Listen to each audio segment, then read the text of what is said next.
known as the hidden internet, to store and send indecent material because it makes it harder to trace abusers. The council in Luton has given the go-ahead for a special enforcement zone to be created in an area of the town blighted by prostitution. Police have been given the power to use dispersal orders on anyone they suspect of antisocial behaviour. This even means that anyone under the age of 16 years old found in the area after 9 p.m. could be taken home by officers. In the last 14 months, there have been over 600 incidents of antisocial behaviour reported in Hightown, including curb crawling, drug dealing and intimidation of local residents by young men. The Welsh Assembly is expected to vote in favour of a new scheme which presumes that everyone over the age of 18 who hasn't given their consent will be willing to have their organs used for transplant operations. But there's been opposition from religious communities. A senior MP is warning that the current timetable for building the high-speed 2 rail line through Buckinghamshire is complete madness. Labour's Margaret Hodge, who chairs the Commons Public Accounts Committee, said it's unrealistic. Her views are echoed by John Rukin from the Stop HS2 campaign. When you're getting that sort of criticism, and you're getting criticism from all of these independent bodies, all the independent economists, all the independent environmentalists, eventually they are going to have to listen. Milton Keynes has a disproportionate number of people receiving injuries as a result of falling over. That's according to the council, which has set up a falls prevention strategy and implementation group in a bid to buck the trend. Houghton Regis' Houghton Hall Park is set for a facelift thanks to a cash windfall from the Heritage Lottery Fund. The council hopes the restoration, which will involve the creation of a working kitchen garden and a formal garden, will boost community pride. In sport, Andy Murray is through to the Wimbledon quarter-finals after beating Mikhail Yuzhny in straight sets, 6-4, 7-6, 6-1. It means the world number 2 has yet to drop a set in his first 4 matches. He now plays Fernando Verdasco in the last 8. The weather mostly dry with sunny spells and a top temperature of 19 degrees Celsius. That's 66 degrees Fahrenheit. Get the latest news and sport online at bbc.co.uk/3counties. You all right, Kath? Oh, yeah. Shall we do it? What? The show. Go on, then.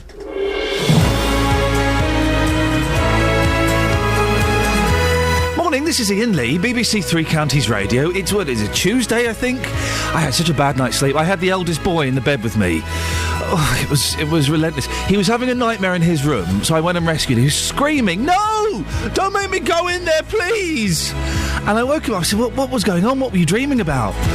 A shop. OK. He was having a nightmare about a shop and then spent the rest of the night kicking me in bed, so thanks for that, son. Never mind, it's all part of the joys of being a dad, isn't it, apparently? Right, this is Iain Lee, BBC Three Counties Radio. Lots coming up, including a new system of organ donation, which assumes anyone over 18 has agreed to be a donor, unless they've stated otherwise, could be voted through in Wales later. Surely that makes perfect sense, doesn't it? Who on earth would vote to opt out of an organ donation scheme? Have men-only clubs had their day? Watford Round Table could be forced to close its door after 77 years. Its numbers have dwindled to just 7 members. Well, are men-only clubs a slightly outdated concept? And it seems that some people in Stevenage are worried about giant hogweed. Oh, yes, we've got the giant hogweed story. Lots of ways to get in touch. You can go to facebook.com/BBC3CR, as I saw lots of you have been doing the last 24 hours. Thank you for that. 81333, start your text 3CR. Or, if you phone up now, you get to speak to work experience Ollie, who's back for a couple of days. So why don't you phone him up and say hello to him, and then maybe come and say hello to me as well. 08459 455 555. Across beds, hearts and bucks. This is BBC Three Counties Radio. Now, we often have young ears listening to this, so you might want to put some cotton wool in their ears for this next bit, because adult themes are going to be discussed. The number of images of child abuse online is growing dramatically. That's according to a report today from police experts. Last year, the Child Exploitation and Online Protection Centre said it had 8,000 reports of indecent images being shared, 70,000 images in total, which was double the number of previous years. And, of course, technology is also playing a greater role in abuse too. Tara Gungerful has more. Tara, what is CEOP reporting? Well, as you just mentioned there, a big rise in the number of abuse images, and that they're being actually screened using social media sites and things like Skype. So it's live streaming or something that's been recently recorded to some sort of video standard. Now, It's horrible, actually. Do you know, it's absolutely revolting. But CEOP is estimating that around 50,000 people in the UK are involved in downloading and transferring images of abuse like this. So the numbers are pretty high. And CEOP's chief executive, Peter Davis, says they're using these new techniques, but also it gives people an option to be able to anticipate what's happening next with social media. So there is an option to actually step in at this point and be able to say, you know, this could happen, so what we need to be doing and what different organisations, and this is a police-based organisation, what they need to be doing is thinking ahead, trying to work out exactly where the next stream of development might be for people who use images like this and stepping in and stopping it before it happens, or at least clamping down on it a bit quicker. And the Police and Criminal Justice Minister, Damien Green, has said, you know, these figures are deeply troubling, and I think the vast majority of the UK would agree with that. And they show how our understanding of child sexual exploitation has greatly improved in recent years, but obviously it picks out some holes as well, doesn't it? Well, it does, and it's good they've acknowledged that, but the numbers of children suffering from abuse is high too, isn't it? Yeah, and they're actually suggesting that it's one child in 58. Really? That seems a considerable amount. Yeah, it seems exceptionally high. Yeah. And also, although they see so many, and they've said that they're looking at 10,000 new cases every year in the UK, I think one of the reasons that it's so high is that it's an estimate, because they can't have uncovered every single case that happens. Or it's really hard, actually. It'd be really useful to find out how they estimate these figures. Because 1 in 58 is massive. Whether or not that includes the worst case of that, just only includes the worst cases of child abuse, or whether it is something that might be deemed to be minor but obviously still has a huge effect on the individual who's suffered it. So that's what they're talking about. One child in every 58, 10,000 new cases every year in the UK. And there's also in this report that CEOP's produced some information about how abusers are targeting vulnerable children. Well, yes, you can imagine that would be the case, but they're talking about children who might come from certain backgrounds. They might not have as much money, they might not have access to some things that other children might enjoy, and it makes them more vulnerable to grooming, for example. And they're also talking about a 70% increase in the number of girls under 10 being abused as well. And the NSPCC has been asked to comment on this report too. And it's looked at, although, you know, we think of cases of child abuse and we think, oh no, stranger danger. The NSPCC has come out and said the vast majority of these offences, and they're looking at around 9 out of 10, are committed by someone the child knows. And they've reported a change in behaviour of the abusers as well, haven't they? Yeah, they're saying that the abusers seem to be spending less time trying to groom a child, but more time trying to groom more children. Oh dear, OK. So they're spreading their net wider. I don't know whether or not social media allows them to do that much more simply, because it certainly would. For example, if you were on a Facebook site and you wanted to speak to young children, although children under the age of 13 aren't allowed to have accounts, although we know that they do, and some parents turn a blind eye to that, then it might be a lot easier to speak to a greater number of children in one go. And CEOP is also saying that there have been more than 1,100 reports of online child sexual exploitation in the last year. So they're really high, the figures are really high, and they're saying in nearly 70% of those cases the adult failed to commit the abuse. So fortunately, some of these revolting individuals aren't actually very good at it. Lots of attempts, but very little success. But still, any success is... well, there's a depressing start to the show, Tara. Thank you for that. It was interesting figures. Thank you very much indeed. 08459 455 555. I find that figure, one child in 58...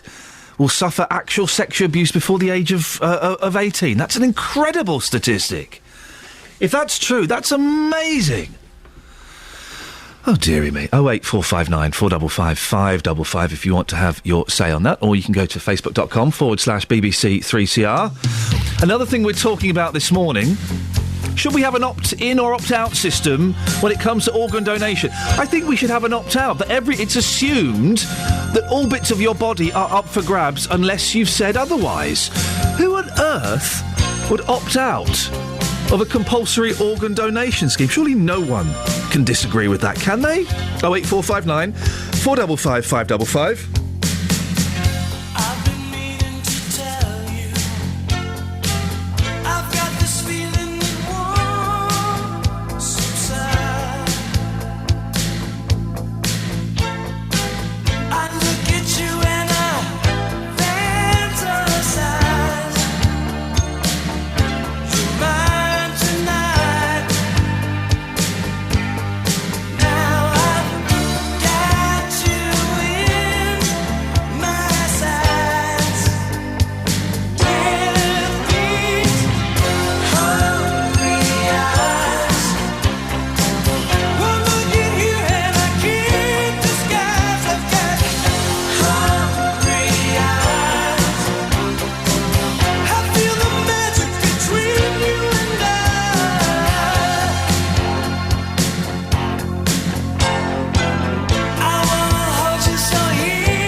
seriously, if you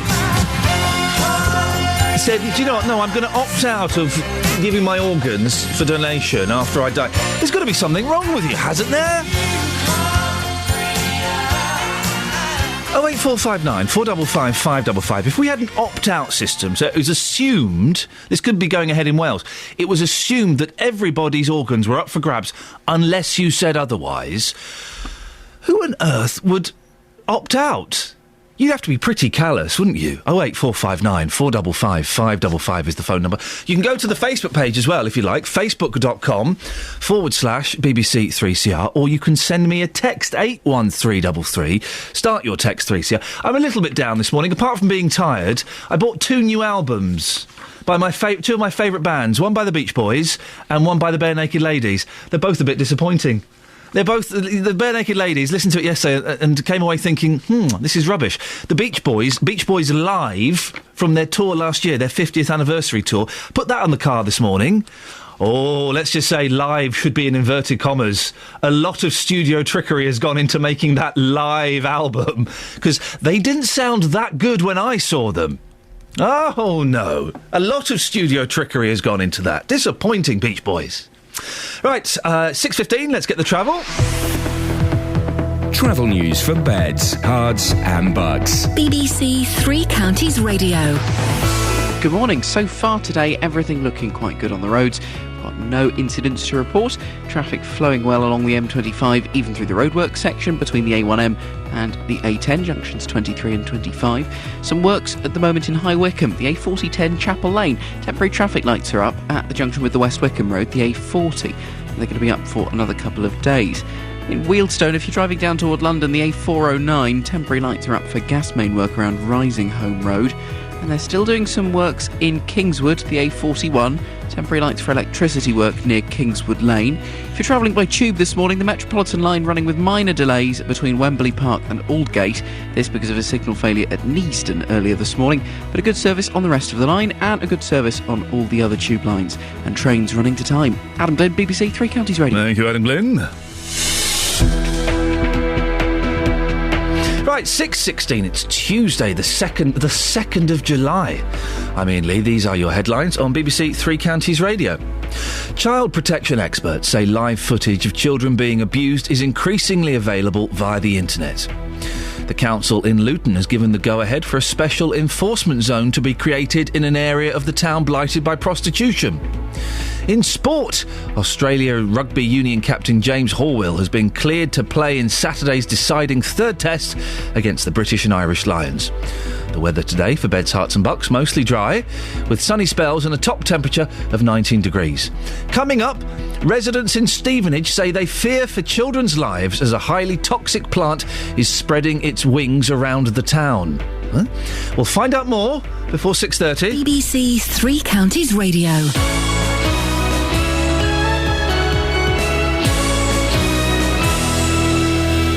Original British drama on BBC One. DCI John Luther. I've got a killer on the loose. Supposed to be representing the law, and yet operates in his own sense of justice. You're such a gentle man. I don't know about that. Who is she? Who is she? If you take me down, I'll take you down even harder. Luther returns tonight at 9 on BBC One and BBC One HD. See, I've never seen Luther, and that trail makes it sound a little bit rubbish. But I've heard for everybody, it's excellent. I just, it's not really my... I'll play a song. I'm going to nip out to my car and get my Hanson CD as well. Oh, the new Hanson song's brilliant, yeah. While this is on, I'm going to nip out to my car. Be back in a second. Mr. Know-it-all, well, you think you know it all, but you don't know a thing at all, ain't it? Ain't it something, y'all, when somebody tells you something about you, think that they know you more than you do, so you take it down, another pill to swallow. Mr. Bring Me Down, well, you like to bring me down, don't you?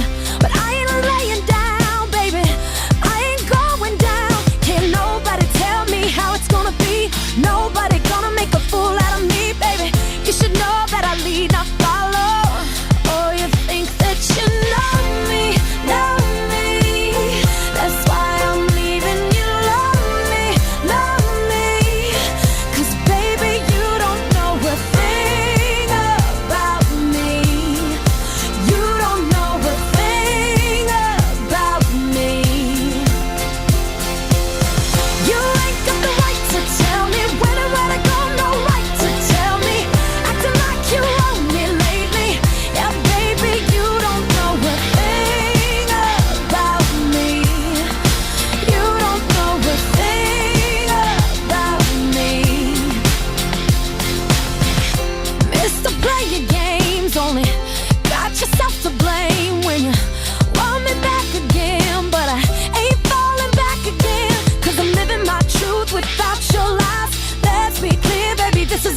Residents in Stevenage say they fear for children's lives as a highly toxic plant is spreading like wildfire around the town.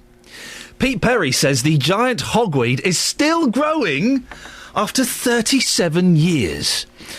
If you're a gardening expert or a plant expert or a botanist, is it botany? Could you give me a call and try and explain to me what this hogweed is? I want an expert on the line. I say an expert, I want a listener pretending to be an expert. 08459 455 555. What is giant hogweed? Well, Pete Perry claims the police, the Environmental Health and the council have all been informed, but the problem hasn't improved.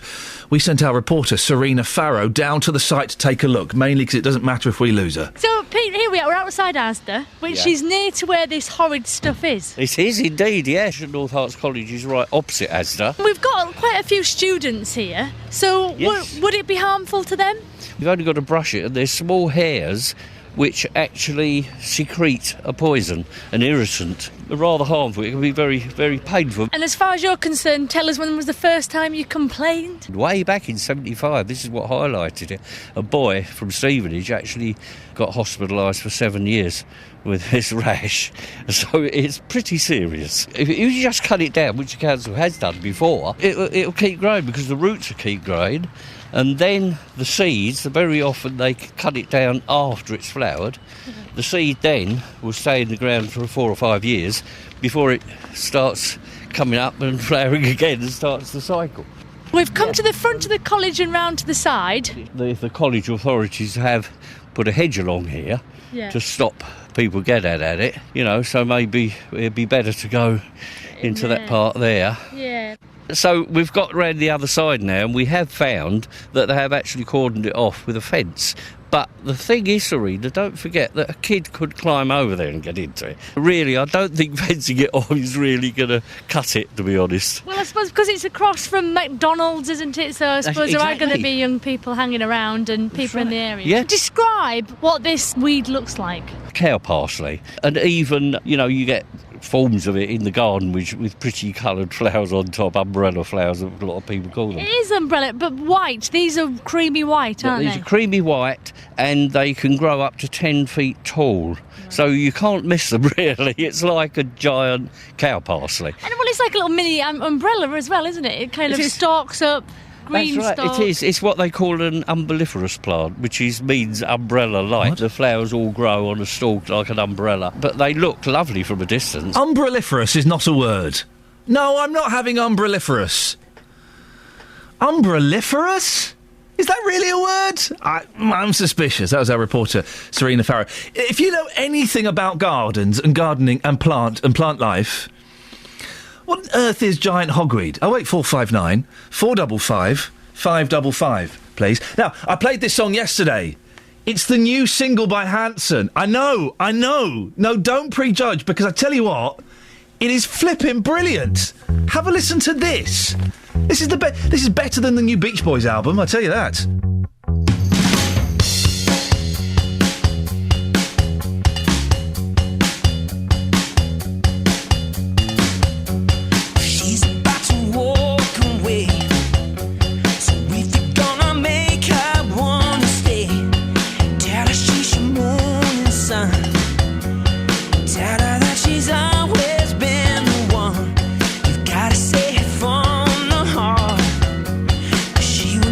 Fake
Yeah, I'll have some of that. That's better than the new Bare Naked Ladies and the new Beach Boys albums put together.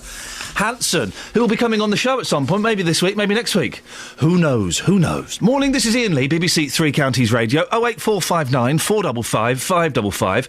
If you chose to opt out of donating your organs, there's got to be something wrong with you, hasn't there?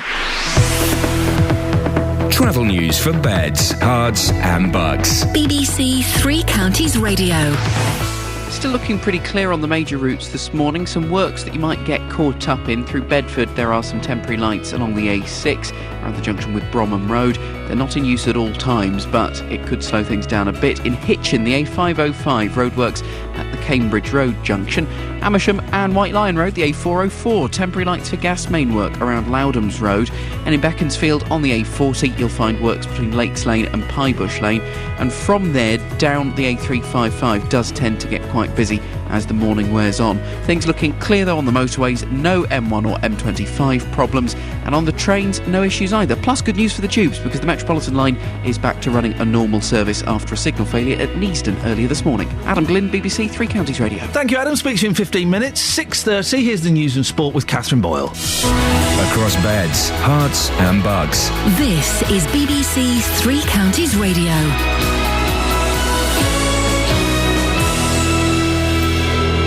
The headlines. Child protection experts say live footage of children being sexually abused is increasingly available via the internet.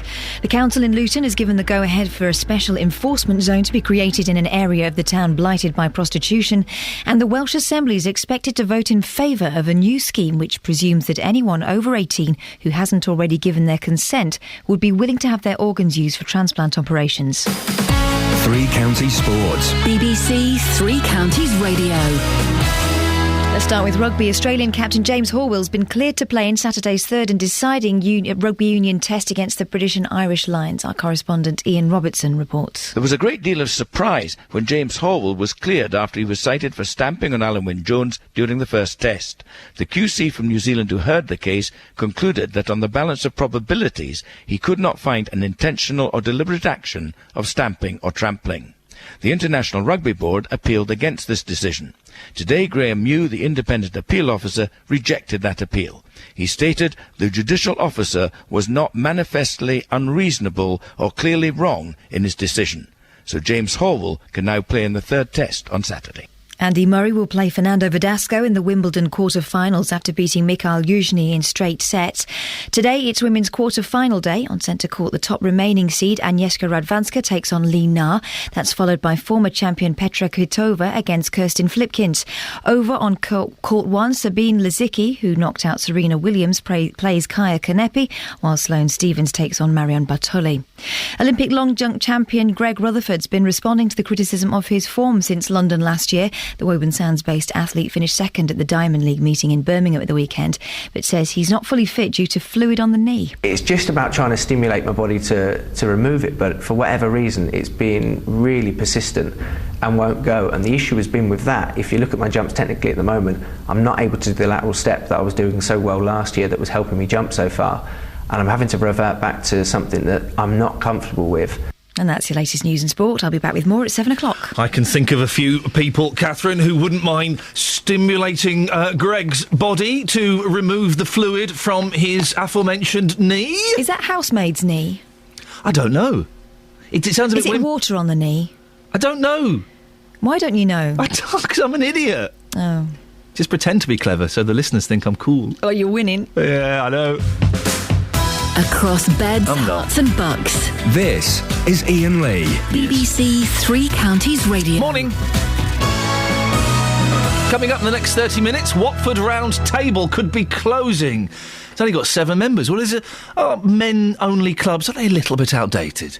Now, it's 2013, for goodness sakes. 08459 455 555. Now, Wales is likely to become the first country in the United Kingdom to introduce a system of presumed consent for organ donation today. If passed, the new law would mean people need to opt out rather than opt in to the organ donor register. Well, should organ donation be compulsory unless you opt out? Makes perfect sense to me, and I think anyone that disagrees with that, well, there's got to be something wrong with them, hasn't there? Our reporter, Neil Cartmel, has more on the implications of this story. Neil, what effect will this legislation have have. Good morning, Ian. Baiting them there, nice to see. Currently, if you're in all parts of the UK, you have to sign the UK Organ Donor Register, so it's very much an opt-in scheme, as you say. This law, if passed in Wales, will mean that people in Wales will have to opt out. The new bill will have two forms of consent: deemed consent, where someone has died but not signed the register, and express consent, where they've died but they had signed it. And this will apply to over 18s who lived in Wales for longer than 6 months. And the hope is, by ministers in Wales, that it will provide a 25% increase. And just to say as well that organs that are taken from Wales can be given to anybody in the UK, so it's not just a Welsh thing. Now, surprisingly, not everyone's in agreement with this, are they? No, faith groups have expressed some opposition, it's fair to say. Their main concerns about public support, their fear is that an enforced opt-out scheme would undermine trust if families felt their wishes were being ignored or ridden roughshod over. The Archbishop of Wales, Barry Morgan, says that relatives of those who die should have a bigger say.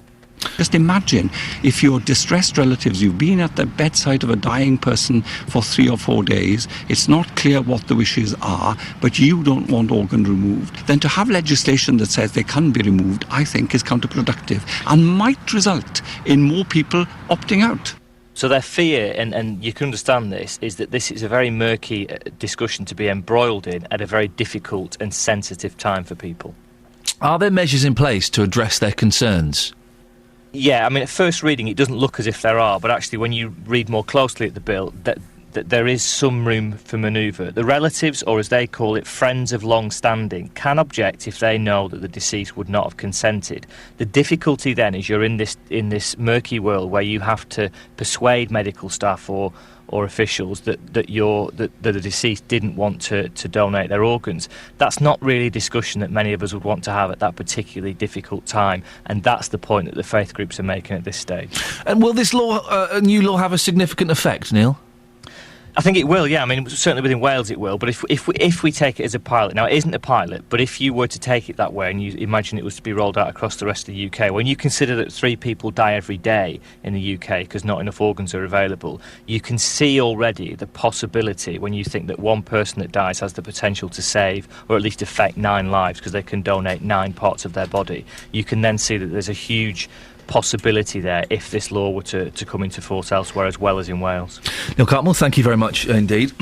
Well, I'm surprised that anybody could object to this. Surely it makes perfect sense. If the passing of a loved one, a child or a husband or a wife or a parent, could save, well, at least one person's life, possibly more, how could you object to that? How could you object to giving a part of their or a part of your body to someone else? You're saving a kiddie's life. You're saving someone's life. You don't need it when you're dead. You're dead. Doesn't matter what happens to you. If you've ever had the misfortune to see the dead body of a relative, you know that that's not really them, is it? That they have left. That's just the husk, the shell they were occupying. So why not, give your eyes? Yeah, you can give your eyes, or your heart, or your liver, or whatever it is to save someone's life. I cannot believe there is anybody out there who would choose to opt out of that system. If that's you, give me a call, 08459 455 555. Should organ donation be compulsory unless you opt out? You can go to facebook.com/BBC3CR or send me a text, 81333. Start your text 3CR. We'll talk about it more after David Essex. Hold me close, don't let me go. Oh no.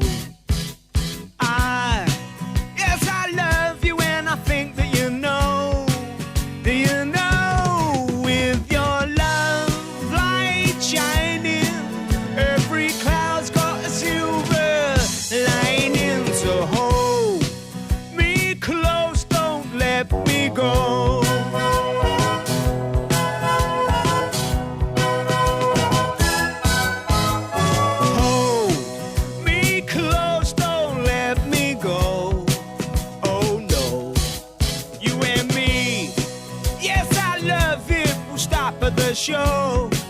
Do you know, with your love light shining clearly, it's so good to have you near me, so hold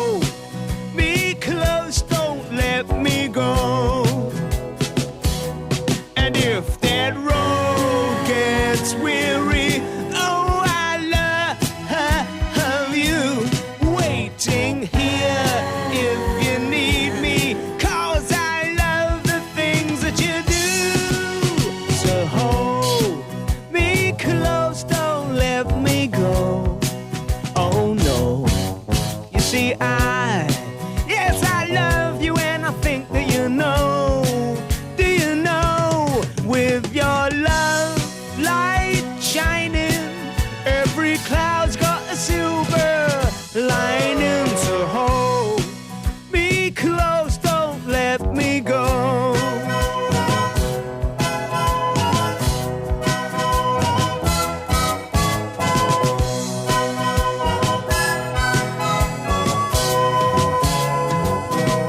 And if that road gets tougher, oh, I love you.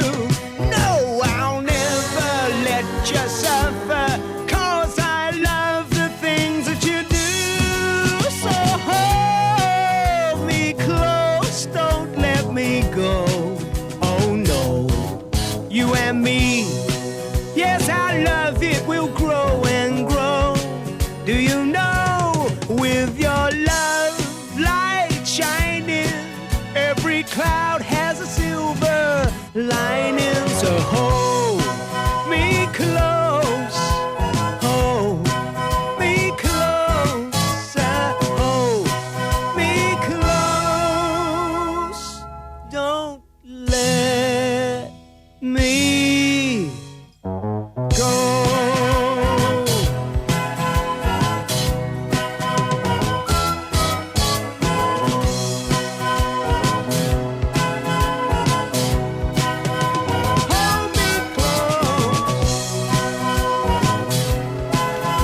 He's a gypsy, isn't he, David Essex?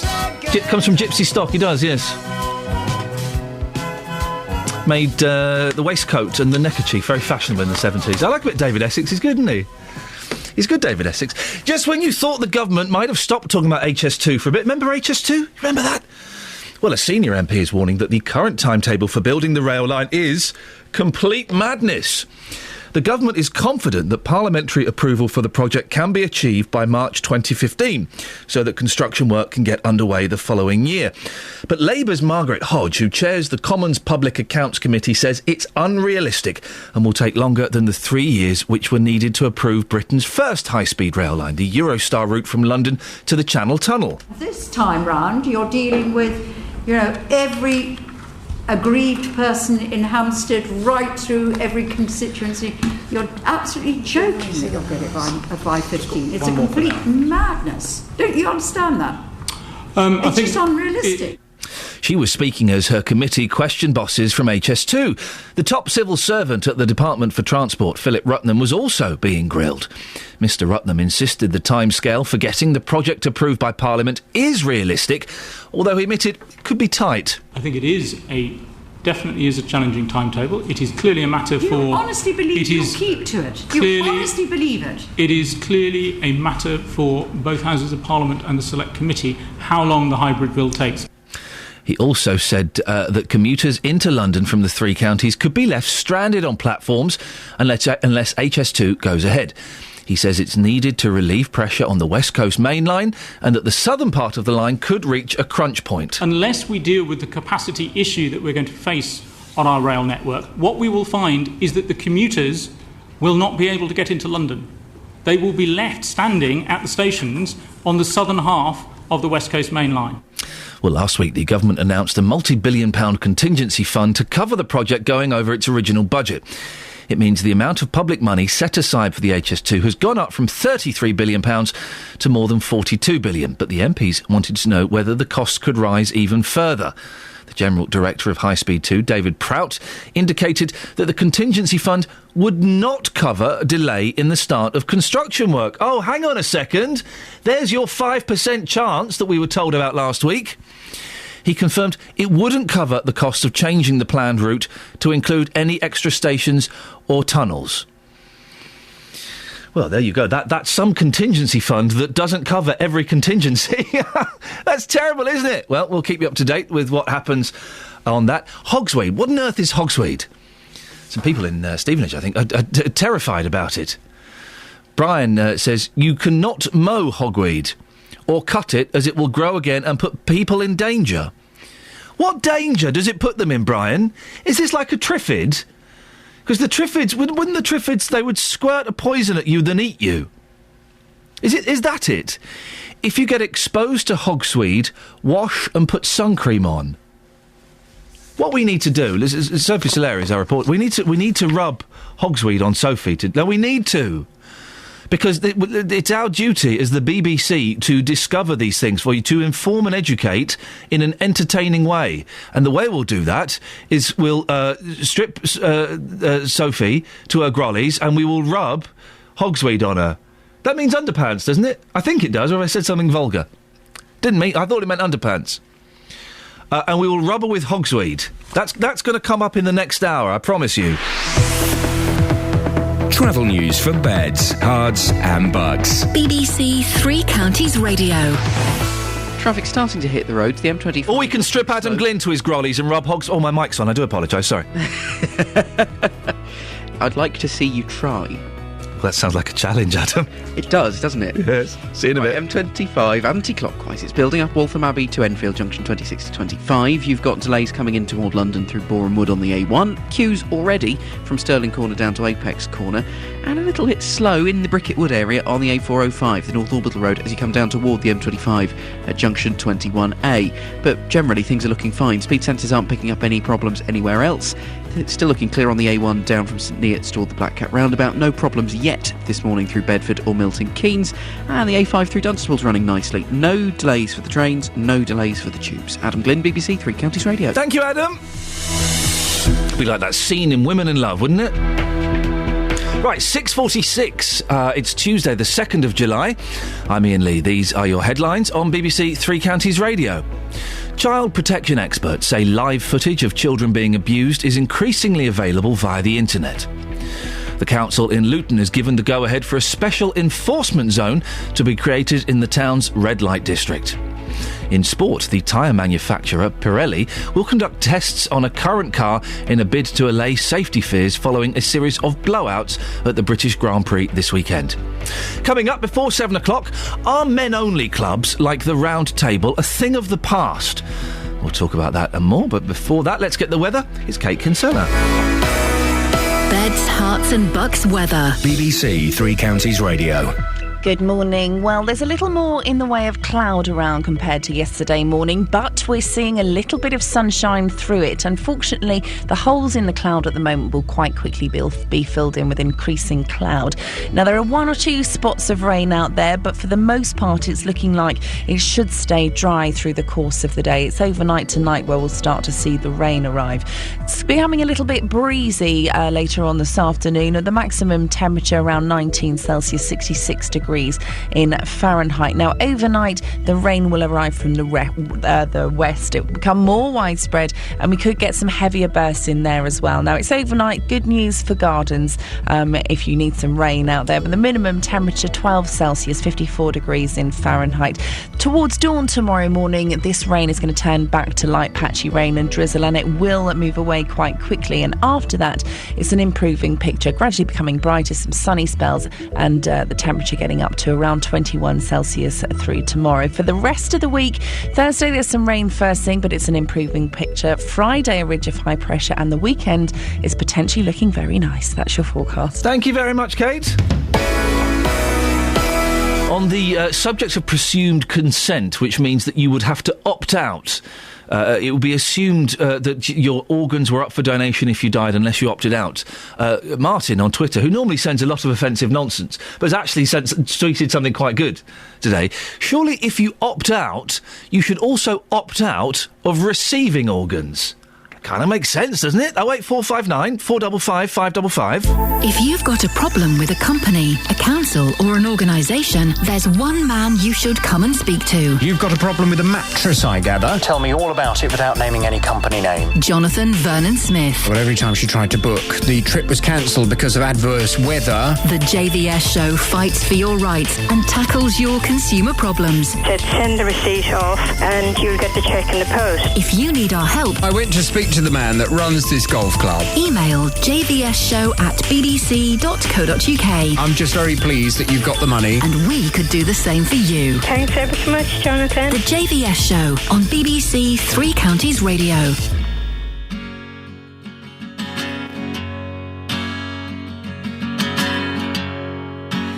All I knew this morning when I woke 'Cause I know something now I didn't before. And all I've seen since 18 hours ago is green eyes and freckles and your smile in the back of my mind, making me feel right. I just wanna know, you better know, you better know, you better now. I just wanna know, you better know, you better know, you better now. I just wanna know, you better know, you better know, you better now. I just wanna know, you know, you know, you.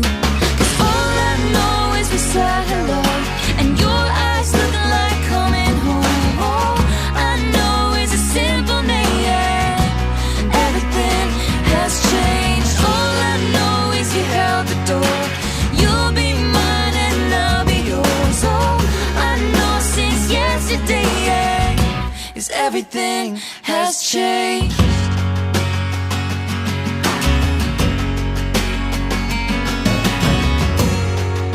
And all my walls stood tall, painted blue. But I'll take 'em down, and open up the door for you. And all I feel in my stomach is butterflies, the beautiful kind, making up for lost time, taking flight, making me feel like I just wanna know, you better know, you better know, you better now. I just wanna know, you better know, you better know, you better now. I just wanna know, you better know, you better know, you better now. I just wanna know, you know, you know, you. 'Cause all I know is we said hello, and your eyes look like coming home. All I know is a simple name, everything has changed. All I know is you held the door, and you'll be mine and I'll be yours. All I know since yesterday is everything has changed. Come back and tell me why I'm feeling like I've missed you all this time. And meet me there tonight, and let me know that it's not all in my mind. I just wanna know, you better know, you better know, you better now. I just wanna know, you know, you know, you. Well, it looks like Ed Sheeran's here to stay. I thought he was a flash in the pan, but he's making records with Taylor Swift, so he's taken his boots off and he's got his feet under the table. He's going to be around for a long time. Never mind. Morning, this is Iain Lee, BBC Three Counties Radio. Are men-only clubs steady, like the Round Table, a thing of the past? Watford Round Table could be forced to close its door after 77 years, after numbers have dwindled to just 7 members. At its peak, it had over 40. The group has raised over £500,000 for good causes. Well, our reporter Richard Williams has been out to meet some of those involved. I'm Stuart Hart. I'm chairman of Watford Round Table for this year. We're here tonight because we get together every fortnight to do some social events, and tonight's Top Golf. There's a bit of a misconception about Watford Round Table. Because we're so well known for fundraising, I think people tend to ignore the fact that, or don't know about the fact that we actually are very much a social group, and that's what it was actually set up for. Fundraising was kind of secondary. We've been going for 77 years, and over the time, because we've been quite successful at fundraising, we've estimated we must have handed out to local charities about £500,000. I'm Jane Pattinson. I'm the director of Watford Mencap. Watford Mencap and Round Table have had a very long-term relationship. It started in the 1960s when they actually purchased Table Hall for us, which enabled us to provide social and leisure activities for people with learning disabilities. They purchased the building, and then within 2 years they'd raised enough money to actually pay the mortgage off on the building. And then when the building was later sold, because it had just become a little bit dated and beyond use, the money was actually given to Watford Mencap, so we received around £80,000 to help with our current services. We have 120 staff, 140 volunteers, and our turnover is 2.2 million. But we really rely on people like the Round Table because we have to fundraise around £500,000 per year, and local groups like Round Table really help us to raise that extra money.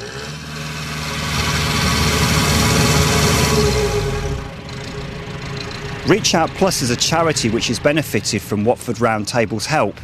They take disadvantaged children on canal boat trips. Alan Pedder is their waterways manager. The boat we're on today is called Sheldrake 3. We take young people away via our Enable programme on a supported trip on the canals up to a week long. Helps them with their self-confidence, they learn new skills. Watford Round Table have been supporters of ours for a great number of years. 25 years ago they bought one of our first boats called the Fellowship of Watford. Since then they've made regular donations to us, and the last one of £1,000, which came in recently, has paid for 2 young people to go on a supported holiday on the canals for a week. Well, I've come out onto the streets of Watford to see if I can stir up a bit of interest. First question, do people even know what Watford Round Table is? I have absolutely no idea. I haven't got a clue. A round table. I think it's like a secret society, kind of Rotary Club, kind of Masons, but I'm not too sure. What do you think the target age group is for it, of the people who go there? Well, I think it'd probably be we've got 40 plus, 40, 50, 60 maybe, something like that. Mid-20s, early 30s. Probably 20 to 40.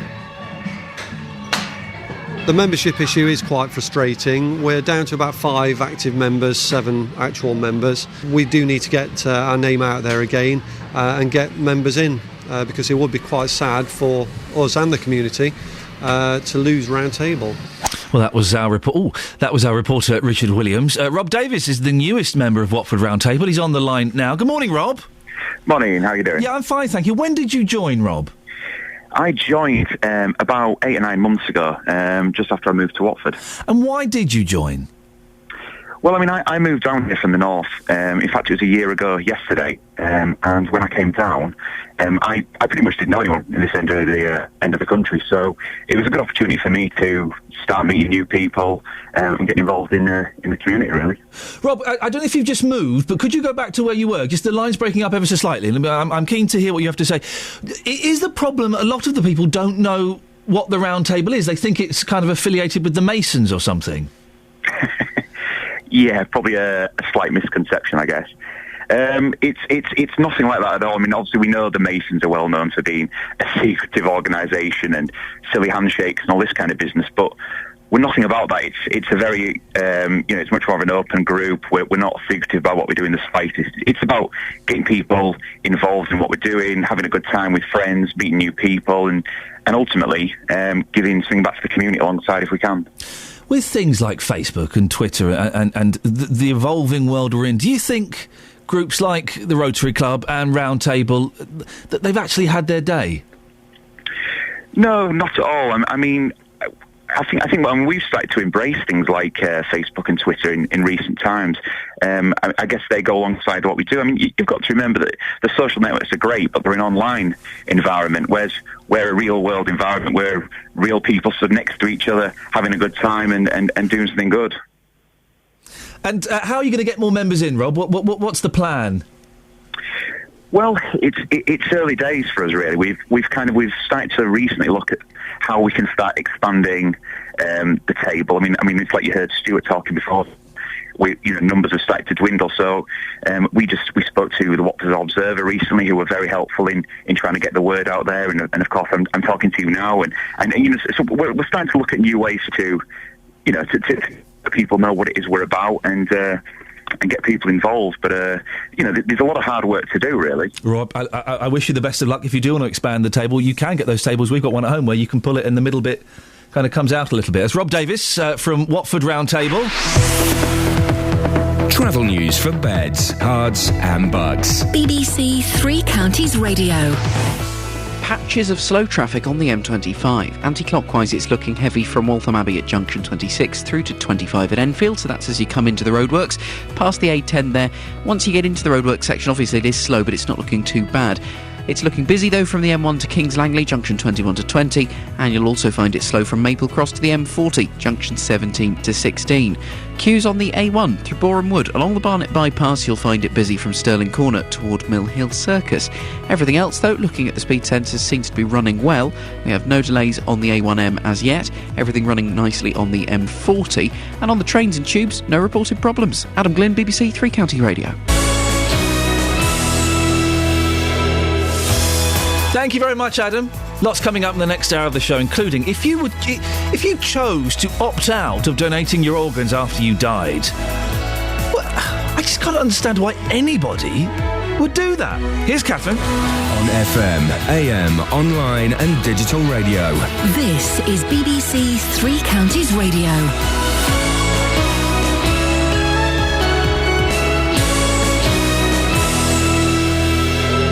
Good morning, it's 7 o'clock. The headlines. Child protection groups call for online clampdown, council acts on Hightown prostitution, and lottery windfall for Historic Park. BBC Three Counties Radio. The Child Exploitation and Online Protection Centre is warning that live images of children being abused are becoming more common online.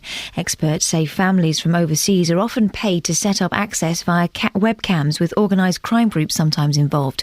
The CEOP Chief Executive Peter Davies says it's an increasing problem. A lot of people might think of indecent images of children as effectively still photographs, and the majority of them still are. But that's one kind of the offending. The other thing we are seeing more of now is video streaming, where often images are being streamed live or recently recorded to video standard. The council in Luton has given the go-ahead for a special enforcement zone to be created in the town's red light district. Police have been given the power to use dispersal orders on anyone they suspect of antisocial behaviour in Hightown. This even means anyone under the age of 16 years old found in the area after 9 p.m. could be taken home by officers. In the last 14 months, there have been over 600 incidents of antisocial behaviour in Hightown, including curb crawling, drug dealing and intimidation of local residents by young men. Wales is set to become the first part of the UK to presume that people consent to organ donation. If passed, the policy will mean anyone over 18 is an organ donor unless they stated otherwise. But the Archbishop of Wales, Barry Morgan, says it's a dangerous move. Just imagine if your distressed relatives, you've been at the bedside of a dying person for 3 or 4 days, it's not clear what the wishes are, but you don't want organ removed, then to have legislation that says they can be removed, I think is counterproductive and might result in more people opting out. After more than a week living in Moscow airport, the American fugitive Edward Snowden has revealed he's asked 21 countries for asylum. The list includes Russia, Bolivia and Ireland, but not the UK. He's wanted in the United States for leaking classified information about the country's surveillance programme. A senior MP is warning that the current timetable for building the high-speed 2 rail line through the Chilterns is complete madness. Labour's Margaret Hodge, who chairs the Commons Public Accounts Committee, said it's unrealistic. Milton Keynes has a disproportionate number of people receiving injuries as a result of falling over. That's according to a new report from the council. Tony Fisher has the details. Older people are at the greatest risk of falling and of suffering a permanent injury. Over the coming years, Milton Keynes expected to have a significant rise in the number of older people. As a result, the council set up a falls prevention strategy and implementation group comprising several organisations. It says clear targets will be set to bring down the amount of falls in the new city. In sport, Australia's rugby union captain James Horwell has been cleared to play in Saturday's deciding third test against the British and Irish Lions. The International Rugby Board's appeal against the decision to clear Horwell of stamping on Alan Wynne-Jones in the first test has been turned down. The weather mostly dry with sunny spells and a top temperature of 19 degrees Celsius. That's 66 degrees Fahrenheit. Get the latest news and sport online at bbc.co.uk/3 counties.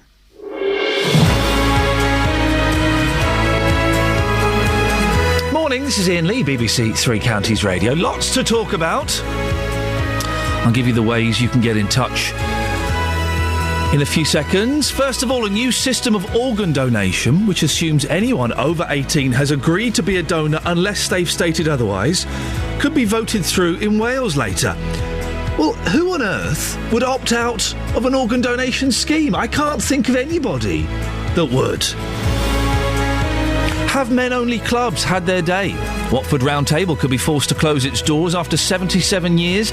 Numbers have dwindled to just 7 members. and it seems that Stevenage is worried about giant hogweed. We'll find out what's going on later. Facebook.com/BBC3CR. You can send me a text, 81333. Start your text 3CR. Or you can give me a call, 08459 455 555. Across beds, hearts and bucks. This is BBC Three Counties Radio. That is a rather unpleasant story. The number of images of child abuse online is growing dramatically. That's according to a report today from police experts. Last year, the Child Exploitation and Online Protection Centre, or CEOP, said it had 8,000 reports of indecent images being shared, 70,000 images in total, which was double the number of previous years. Technology is also playing a greater role in abuse too.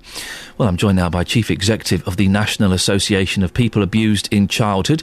That's Peter Saunders. Good morning, Peter. Good morning, Iain. Obviously very worrying, but is part of your concern that the authorities, well, they seem to be a step behind on this, don't they?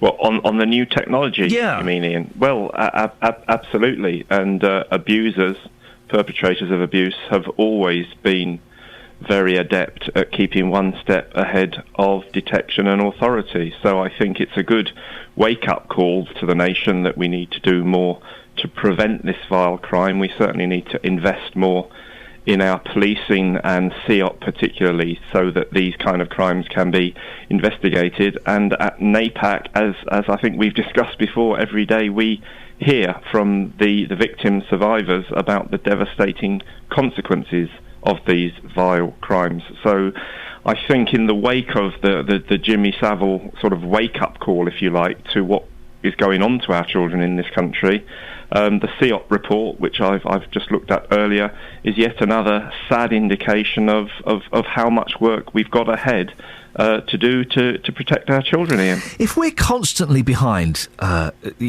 idiots that are doing these crimes in terms of technology, yeah, is it a losing battle? I don't think it is. I'm not saying we should give up. I'm just asking if it's a losing battle. No, well, gosh, no, I could never say that. Of course not. Our children are far too precious to give up on. It's a hard battle. We're in a war. It's not a battle. It's a war. There are, most children in our society, thank God, grow up safe and sound. But a significant number are suffer abuse, and there are a lot of perpetrators in society, and there are many things, and we haven't got time to discuss it now, but there are many things that we could do that are far better, more effective ways of protecting our children. Give me a couple, Peter. Give me a couple of suggestions of things that we could be doing differently. Well, a couple of things. Yes, mandatory reporting is an absolute essential. Where abuse occurs in institutions like schools, etc. We're thinking of Jeremy Forrest conviction a couple of weeks ago. If abuse is witnessed by a colleague, then there shouldn't be a case of do I, don't I report this. We should all be whistleblowers, and obligatory whistleblowers when it comes to child abuse. I'm not talking about other areas of life, but children only get one chance of life. If we see somebody abusing a child, particularly in an institution where we can legislate, then make it compulsory. Not do I, don't I, but make it compulsory that incident is reported to the authorities. That is one thing that the government could legislate on tomorrow. There's no question of that. Gove could legislate for schools tomorrow. The other thing, I think, and perhaps the more difficult one to get our heads around, is that children spend 180 days a year in school. Schools probably are the place where we need to equip our children and educate our children to really look after themselves, because although most parents do a good job, many don't, and it's schooling where they need to learn respect about life, about responsibility, and if you get children at an early age with those things in mind, then, because all abusers, remember, Iain, start off as kids, don't they? I mean, obviously, by definition, we all start our life as children. If we can educate our children about respect for one another, etc., then they're far less likely to get drawn into the kind of nasty world of abuse. And most abuse, as we know at NAPAC every day, we hear, occurs in the home, hence the need for far more education around this area. I read a figure an hour ago on the show, Peter, and is this true, that 1 in every 58 children in the UK will suffer some form of sexual abuse before they reach 18? oh my gosh, Ian, that is less than the tip of the iceberg. Really? That is the statistic that CEOP have come up with around the number of children who will be abused by non-related individuals. The NSPCC, our colleagues at NSPCC, their most recent research, and as I say, this is not NAPAC research, this is NSPCC, who have a lot of resources, they put a lot of effort into this work. Their latest estimate is that 25% or 1 in 4 children in this country will suffer some form of sexual abuse during their lifetime. Well, isn't that depressing? It's more than depressing. Yeah. But talking about it as we are, airing it in the media as we are, is a massive, massive step, because we wouldn't have been having this conversation 10 years ago, Ian, would we? No, we wouldn't, and I find that figure's incredible. Peter, I appreciate your time this morning. Thanks very much. Have a good day, Ian. Here we go. Peter Saunders, Chief Executive of the National Association of People Abused in Childhood. I thought 1 in 58 was high. That's 1 in 4. Flippin' heck. What's going on? 08459 455 555 is the phone number. Moving on, Wales is likely to become the first country in the UK to introduce a system of presumed consent for organ donation today. If passed, the new law will mean people need to opt out rather than opt in to the organ donor register. Well, our reporter Sophie Solaria has been to find out what you think, and she asked, should organ donation be compulsory unless you opt out? Yeah, I think it's a good idea. Yeah, it's a good idea. I don't need them anymore, do I? As long as they're healthy organ, yeah, it gives someone else a chance. And I suppose you'd opt in, don't really matter to you when you're gone, does it? If it does someone else a favour, then it's good, isn't it? Like, really, when you die, unless they can't use them, they should be able to use them. I think it should be mandatory, really. Like, I suppose people religiously will believe strongly against it. However, I just don't think it's not necessary to have the organs when you're dead, is it? And someone else might not die because they could use yours. Would you opt out? No, because I'm already a donor, so I would opt in. Wouldn't really make any difference to me, I'll be dead. Well, so the people that Sophie spoke to were happy to donate organs. It turns out some people aren't that happy. If you're one of them, do give me a call, 08459 455 555. We can speak to Professor John Faber, an organ donation expert at King's College, London. Where do you stand on presumed consent, John? I'm opposed to the idea. It's a very simple idea that sounds wonderful, but it actually won't deliver the extra organs everyone thinks it will do. Why not? Where's the flaw in the system? The flaw is that the whole organ donation process is quite complex, and you can't start legislating for consent the way Wales is planning to do. Consent's a crucial issue, and only about 60% of families in the UK consent to donation, whereas countries like Spain, it's more like 85% consent to donation. But the way to tackle that isn't to legislate for consent, but to do what the Spanish have done and to go forward with good public relations, good public education, very professional approaches to the family, that sort of thing. It does seem slightly selfish to not allow a loved one's organs to be used to save someone's life, doesn't it? It is, but you have to consider, obviously we all want more donors, don't we? Yeah. But we can't simply take organs from people. Some of the respondents to your questions a few minutes ago were saying that it should be compulsory. Yes, take the organs. But, this is a very difficult situation where a loved one suddenly is in an intensive care unit and is dying. And the state can't simply intervene there and take organs in that context. You have to take the population with you. The population has to be in favour. The family has to be involved in the decision-making process. It's not as simple as, just whipping in and taking organs out. But if those families aren't in favour, if the population aren't in favour, aren't they selfish? To me, it seems common. Well, it just seems obvious. It's obvious, isn't it? And every donor saves several lives. Every wasted donor is a tragedy. But you have to try and consider the context in which organ donation occurs, and it's probably a mixture of families not knowing what's happening with organ donation, fear that the person isn't dead, and all that sort of thing, which needs to be addressed in a much more considered fashion than simply legislating for consent. Do you think the legislation that's being discussed in Wales could be counterproductive, that by forcing things in Wales it could turn many more people against transplants? It's possible. I personally don't think that will be a big issue. I just don't think that that transplantation in Wales should go forward on this in this rather crude way. John, I appreciate your time this morning. That's Professor John Faber. He's an organ donation expert at King's College London. Well, what do you think? 08459 455 555. Should organ donation be compulsory? You'd have to opt out of it. Let's have a look at some of your comments on Facebook. Warren says, I think an opt-out system is a good idea, but surely there's other legal boundaries to cover too. With the current opt-in system, can't close family members overrule? Nettie says, I do think it's a good idea. I think it makes it easier. I'm an organ donation participant. Through death, someone else might get a chance to live. To me, that's great.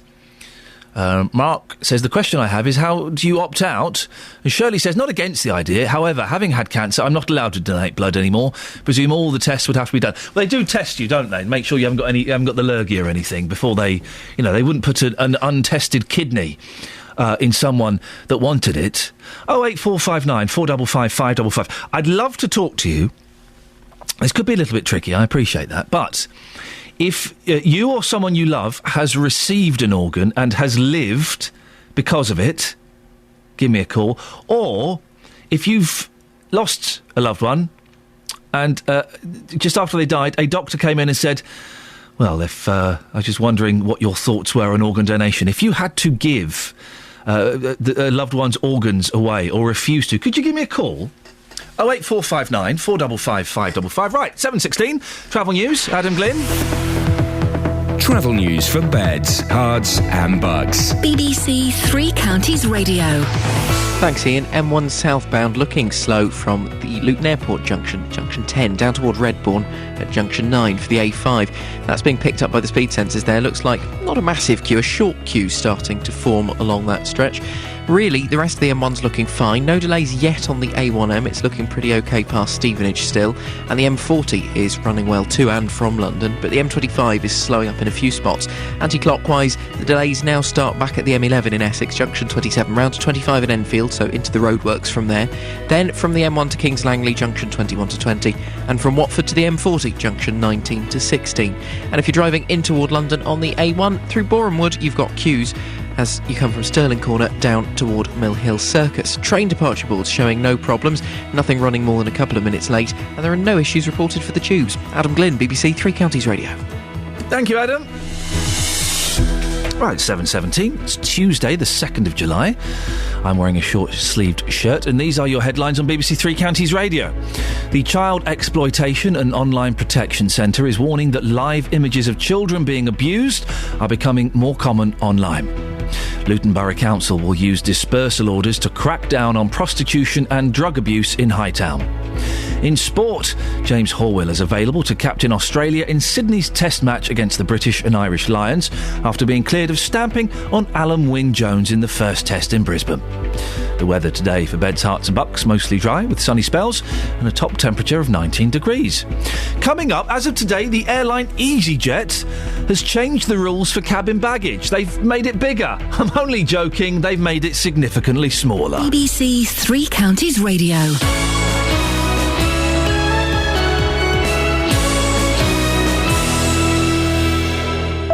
Every weekday from 3, Roberto Perrone. The bosses of a Milton Keynes lorry driver who died after falling asleep at the wheel have been found guilty of manslaughter. With the best local news stories. At the moment, Christmas in Luton is at risk. We'll do our best. We'll work with the business community and other sponsors to fund the Christmas lights. The best local travel. Multi-vehicle crash on the M1 northbound just as you come from the M25. It's going to get busy. 3 cars involved. With the best local talking points. Because I was born female, that was my first sin, if you like, and I don't think I've ever been forgiven for it. Roberto Perrone, weekdays from 3 on BBC Three Counties Radio. Shall we have a look at the front pages of the newspapers? Yes, let's.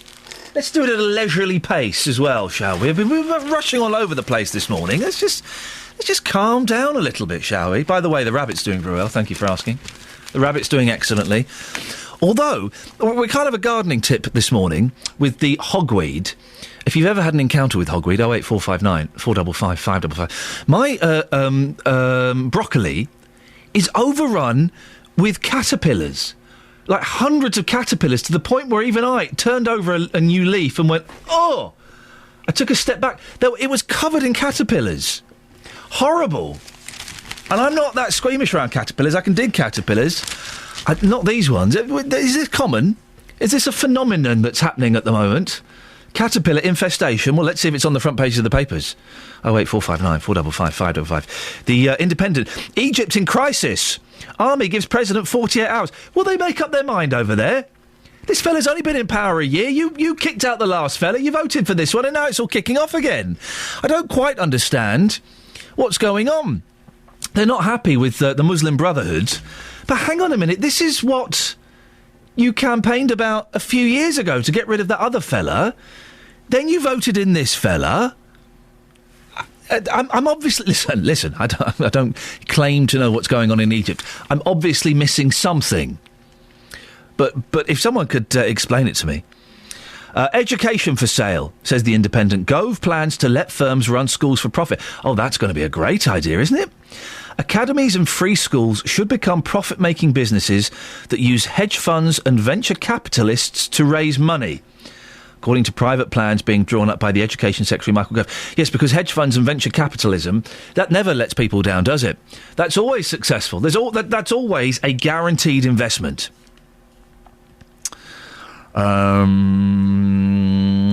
Now Snowden asks Russia for asylum. Edward Snowden, isn't he living? It's going to make an amazing film. Who's going to play Edward Snowden in a film? Is it Damian Lewis? Is he the gentleman? He's good, isn't he? He's English, isn't he? But we all think he's American. Damian Lewis could play Snowden in a film and carry it off. Who was it who played the bloke who broke bearings? Nick. I'm going to say some surnames till the right one comes. This could be a while. Nick Rogers? No. Nick Burbank? Nick Lewis? Nick... I'm getting closer. Nick Lincoln? Nick Leeson! I knew I was getting closer. Producer Tara told me the answer, but I got there. OK, so we've established who he was. Who was the actor that played him? It was the bloke who was in the new Star Wars films. Anyway, it was a boring film. That's the point I'm trying to get to. The Guardian. Listen to people or else. Egyptian Army's 48... Ewan McGregor. Egyptian Army's 48-hour ultimatum. Egypt was thrown into fresh turmoil last night when President Mohamed Morsi's aides indicated he would not give in to the threat of a military coup.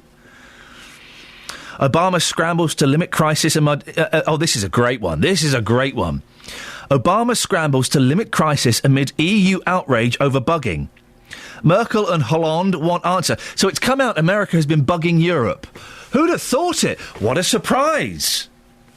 But now Angela Merkel and Francois Hollande have said they're going to pull out of negotiations for trade deals with the US. Yeah, that's a great idea, guys. Because you knew they were bugging us. We've all seen films. They're always bugging us, aren't they?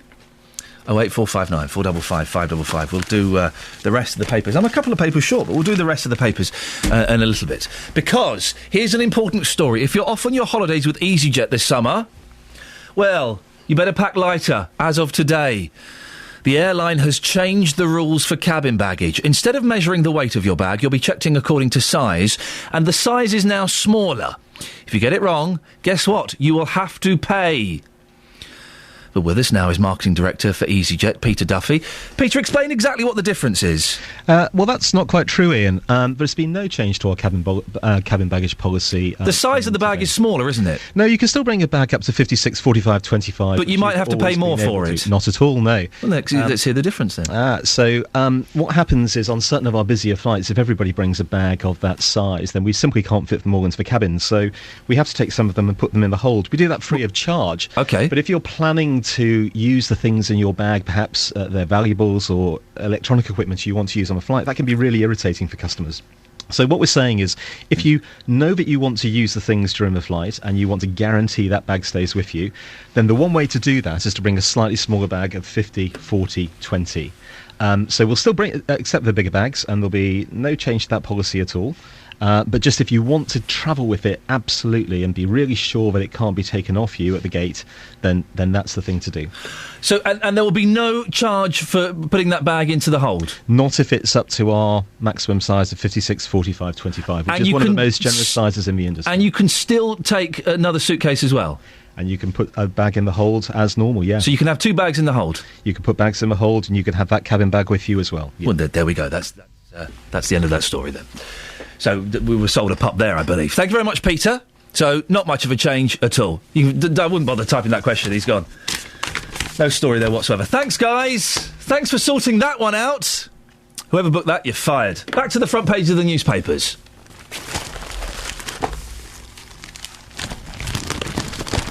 Can you tell? I'm not happy. I'm not happy. Sold a pup. But listen, if you're going to put a story in the show, research it. Thanks very much. Right, the Daily Telegraph. Scandal of doctors paid more to do less. What? Nonsensical Labour contract gave senior medics time off and a 28% pay rise.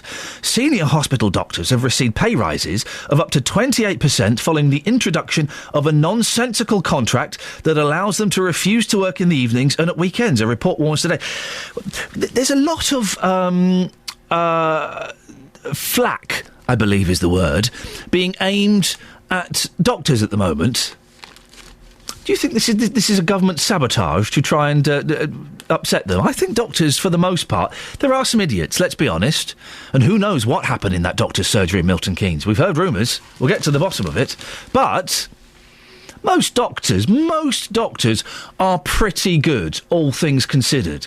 I don't think they get paid enough. I don't want to get more abuse on Twitter and Facebook. You idiot. Go and live in the real world. You earn more than politicians. Not on this job, I don't. But I don't think doctors get paid enough. Doctors save lives. They save lives. Don't raise an eyebrow at me. They save lives. What do we do? What do you do? I present a radio show. It's not that important, is it? Really, in the great scheme of things. 6-week school holidays under threat as heads get new powers. Oh, for goodness sakes. The Daily Mail. Andy Murray has won a tennis match. That girl we were all talking about, whose name we've already forgotten, has not won a tennis match. Who was she? I don't know. Remember that girl that was quite good at tennis? No. £10 test predicts the baby blues. British scientists hail breakthrough for mothers-to-be. But there is a story on the front, page 26. Are your tea bags destroying the planet? No. Page 26 does not agree. We turn to page 26. The new enemy of the planet, your tea bags. Oh, for goodness. Some environmental activists get worked up about rainforests. Others worry about the plight of polar bears or the peril of rising sea levels. But for Diana Fox-Carney, economist, green guru and wife of the new Governor of the Bank of England, the issue that gets her really, really hot under the collar is the humble tea bag. She describes the leaf-filled sachets as one of her pet hates and says, yes, they are an environmental disaster. You are joking, aren't you? You are joking. It's tea bags!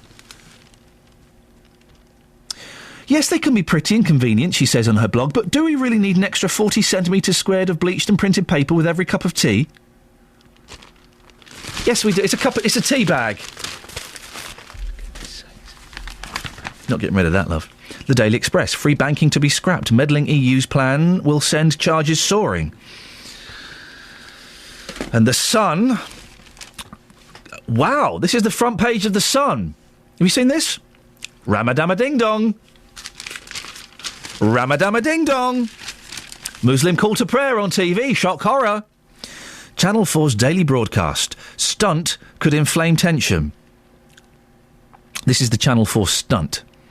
Channel 4 yesterday revealed it will broadcast the Islamic call to prayer every morning during the holy month of Ramadan.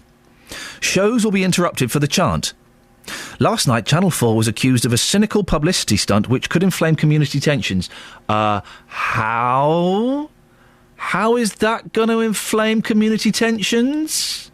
I would suggest the front page Ramadama-ding-dong could inflame more community tensions than Channel 4 playing the call to prayer for a month. I don't know. What do you think? Quick straw poll, dear listener. Are you inflamed by Channel 4 playing the call to prayer twice a day for a month? Or are you more upset by the headline Ramadama-ding-dong? Although it's quite fun to say, if I'm completely honest. Rolls off the tongue. 08459 455 555. Or send me a text, 81333. Start your text 3CR. Travel news for beds, cards and bugs. BBC Three Counties Radio. It's a bit like saying you're enraged by songs of praise. The A1, as you come into London through Boreham Wood, southbound Stirling Corner to Mill Hill Circus is looking very slow. You've got delays on the anti-clockwise M25, stop-start traffic from the M11 through to Potters Bar into the roadworks. It's also busy anti-clockwise from the M1 to Kings Langley and Watford to the M40. That's pretty much one big stretch of traffic now. Southbound M1 looking slow from the Luton Airport spur around junction 10 toward Redbourne at junction 9, and problems if you're heading a bit further north on the M1. We've got queuing traffic. It is partially blocked by an accident between junction 15A at Toaster and 16 at Daventry, so if you're heading up toward Northamptonshire this morning, it's looking slow through there. Adam Glynn, BBC Three Counties Radio. Thank you, Adam. Coming up to 7:30, news and sport now with Catherine. Across beds, hearts and bugs. This is BBC Three Counties Radio.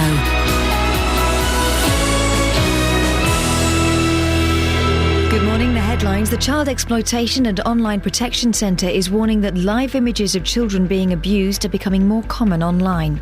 Luton Borough Council will use dispersal orders to crack down on prostitution and drug abuse in Hightown. And Wales is set to become the first part of the UK to presume that people consent to organ donation. Three Counties Sports. BBC Three Counties Radio.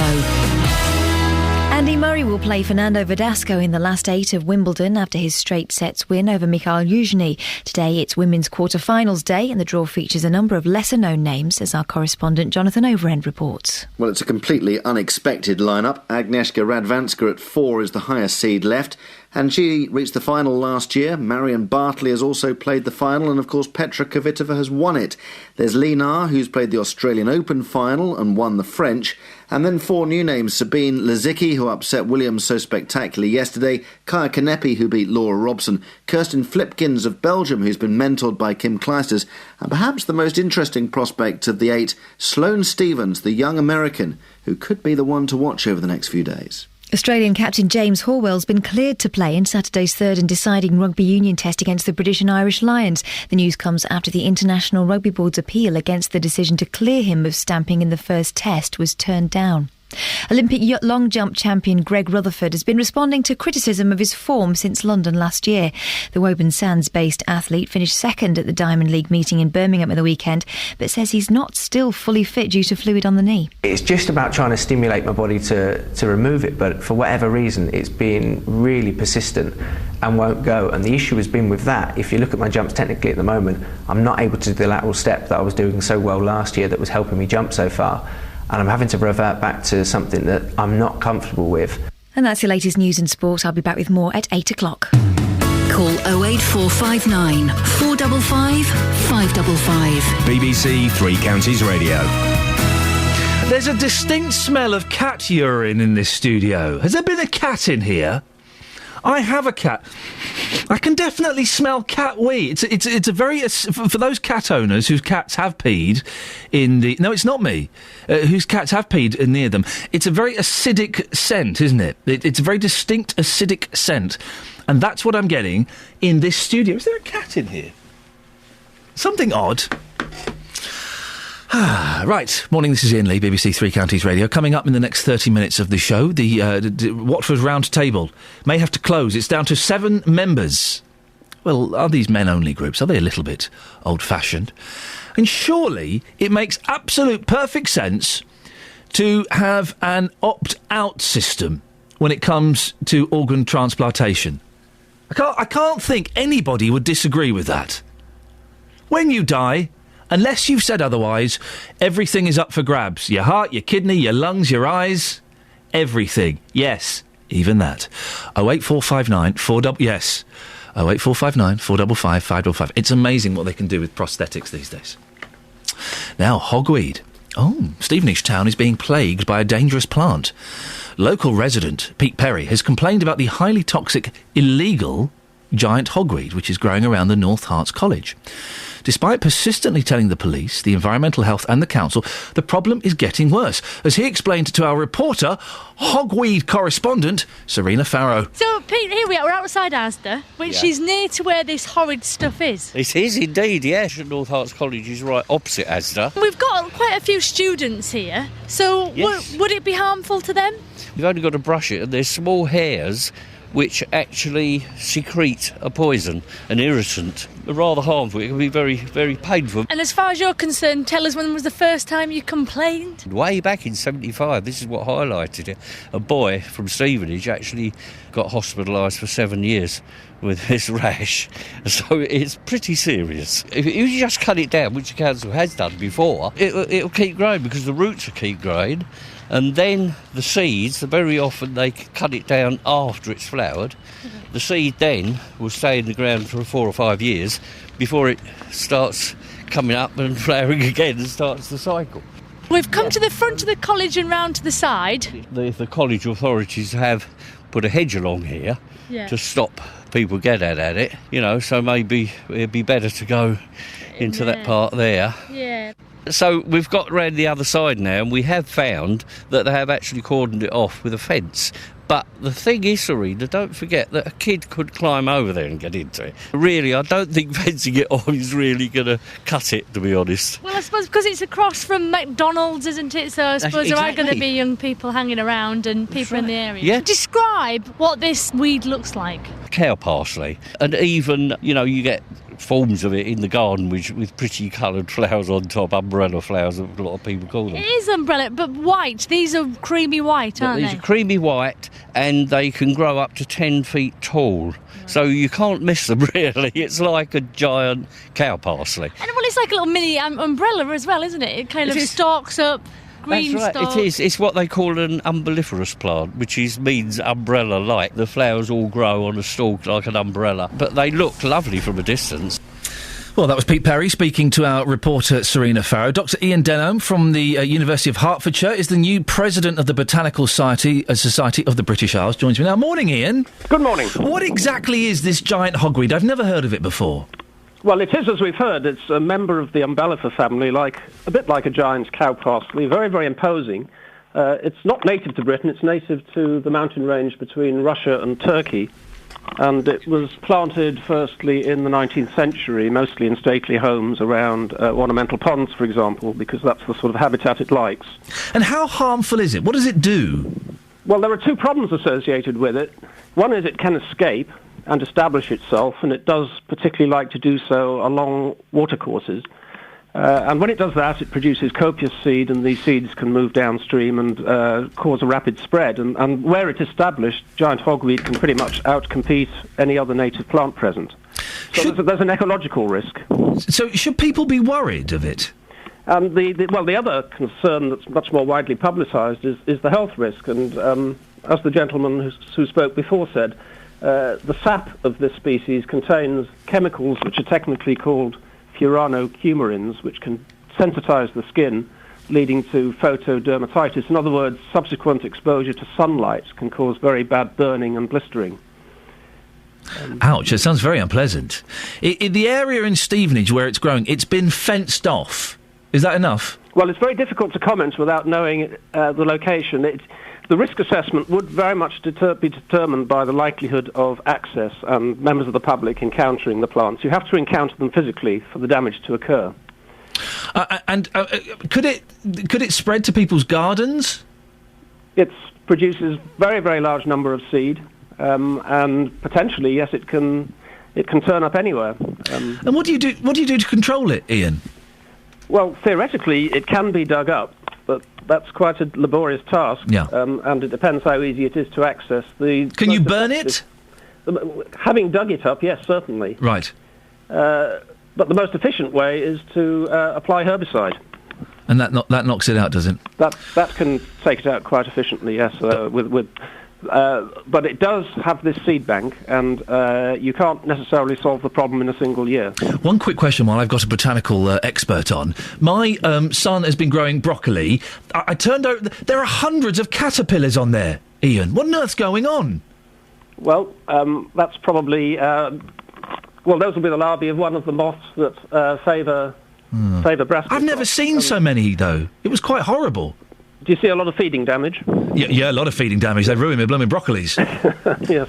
Obviously, the level of these infestations can vary from year to year depending on climatic conditions. Okay. And it looks as though you've got a bad attack. I've got a bad attack. They've not touched my sweet peas yet, though, which is something. If they do, there'll be trouble. Dr. Iain Denham from the University of Hertfordshire, thank you very much indeed. Call 08459 455 555. BBC Three Counties Radio.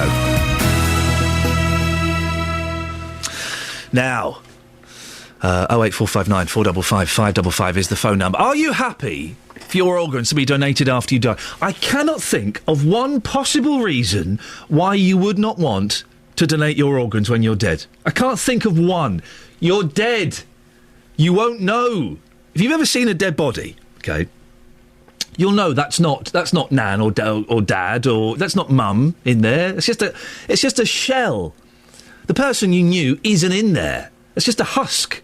So why wouldn't you want to use it to help somebody else? If somebody can call me up, religious or otherwise, with a good reason why you wouldn't want to donate your bits of your body to save someone else's life, 08459 455 555. Maybe you've been in the situation where you've lost someone, a doctor's come in and said, well, we believe that Stephen was a donor. No, you're not having any of it. Well, we do have somebody who could benefit from Stephen's cornea. No, you're not touching him. Or maybe the opposite situation. You've been in there and doctors come in and asked for your son or your mum or your dad's liver, and you've gone, yep, of course, help yourself. How difficult was that decision to make?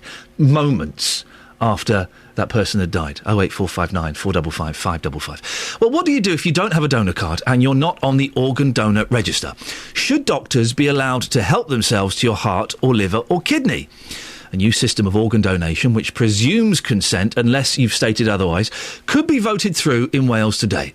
It would make that country the first part of the UK to introduce the controversial idea. Roy Thomas is from the Kidney Wales Foundation. He says the current system just isn't working. Our research has shown that 66% of people believe in this legislation and 90% of people want to give but don't get around to signing the register. And that's typical of us in society. People do believe in organ donation, they do give, and it's a tremendous gift of life. Well, around 1,000 people die every year waiting for a donor organ. The Welsh Government reckons the new law could increase the number of organs available in Wales by about a quarter. Martin Griffiths is 36. He needs a new heart, lung and kidney, and he's just waiting for the phone to ring. There are days where I get fed up, I can't be bothered, don't want to go to dialysis, and just want to stay in bed and be left alone. But I know if I don't go for dialysis, I get ill again. OK, so how would this system work? Well, if you're over 18 and you've lived in Wales for at least 12 months, you'd be considered as a potential donor unless you've specifically opted out. And strictly speaking, families wouldn't have a right to veto that decision, though Welsh ministers say no organs will be taken if families or friends can demonstrate the deceased would have objected. Hang on, how do you do that? That's a tough one to prove. But many are either squeamish about having bits of our body removed or have serious moral objections. Dr. Barry Morgan is the Archbishop of Wales. He says organ donation should be a gift of love, not something ordered by the state. Just imagine if your distressed relatives, you've been at the bedside of a dying person for 3 or 4 days, it's not clear what the wishes are, but you don't want organ removed, then to have legislation that says they can be removed, I think is counterproductive and might result in more people opting out. I don't agree with that at all. I don't agree with that. I'm trying to think if someone close to me died. It's impossible to put yourself in that situation, isn't it?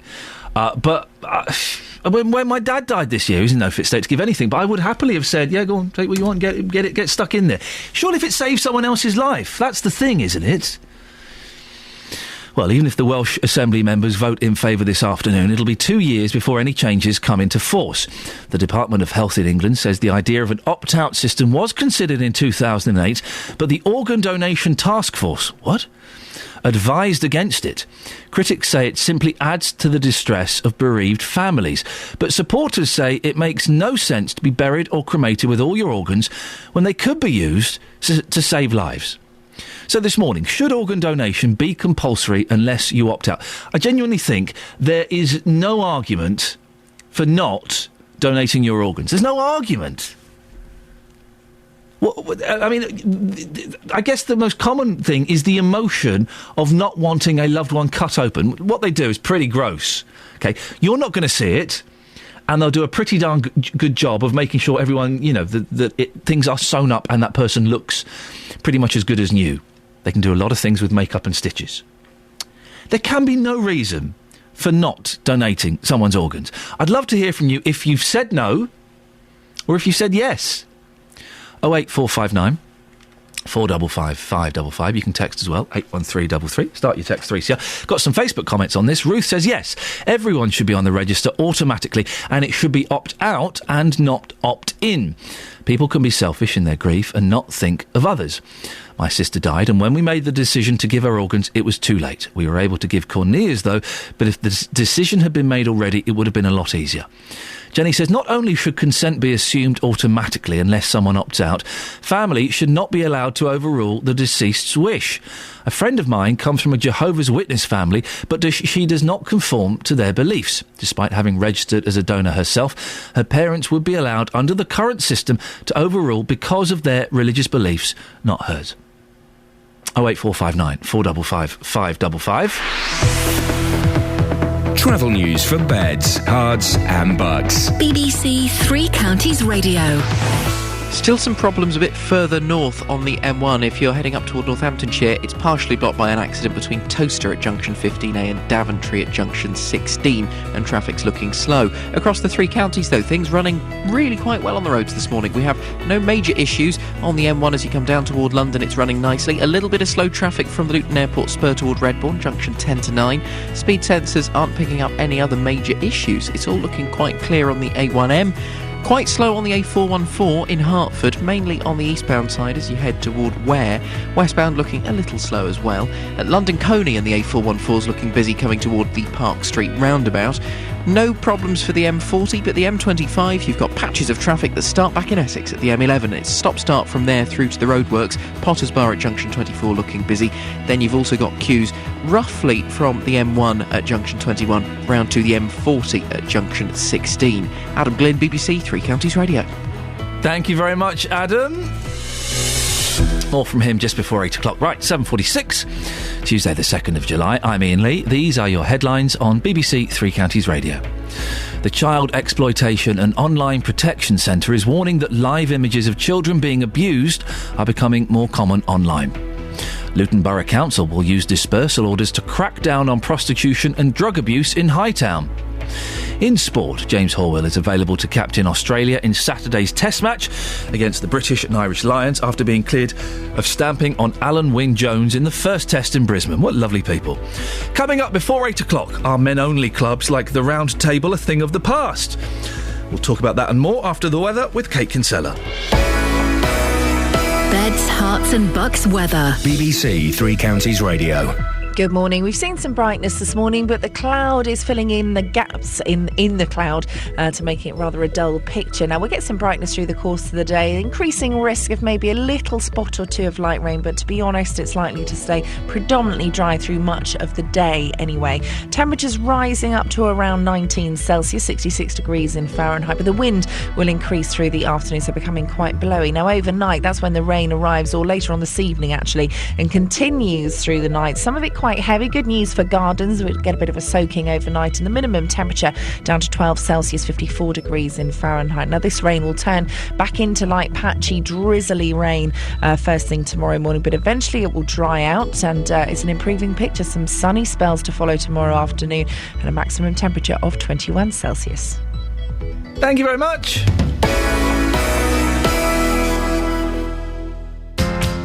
Every weekday from 12, Nick Coffer brings you great guests. Julian Clary, welcome to BBC Three Counties Radio. Legendary Genesis guitarist Steve Hackett, Supertramp frontman Roger Hodgson, Carol Decker of Tapao fame joins me now. Great conversations. China in your hand is about the fragility of your dreams and that you should be careful what you wish for. Something very addictive about making people laugh is standing on stage and every few seconds getting that hit of a laugh. Nick Coffer. Weekdays from 12 on BBC Three Counties Radio.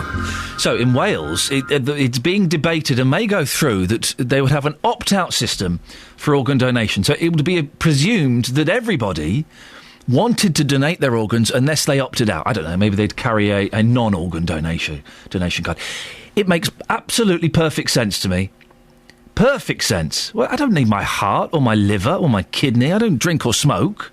So I don't need those things when I'm dead. Just put in that caveat there. I won't be requiring them when I'm prancing around in heaven. Heaven. 08459 455 555. Joseph is from Bedford. Morning, Joseph. Hi. What do you think about organ donation?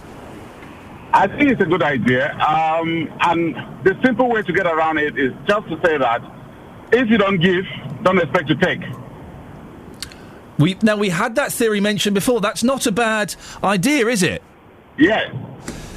So if you say, look, you can't have any of my organs when I die, then if you need them after a car crash or something ridiculous, you can't have any.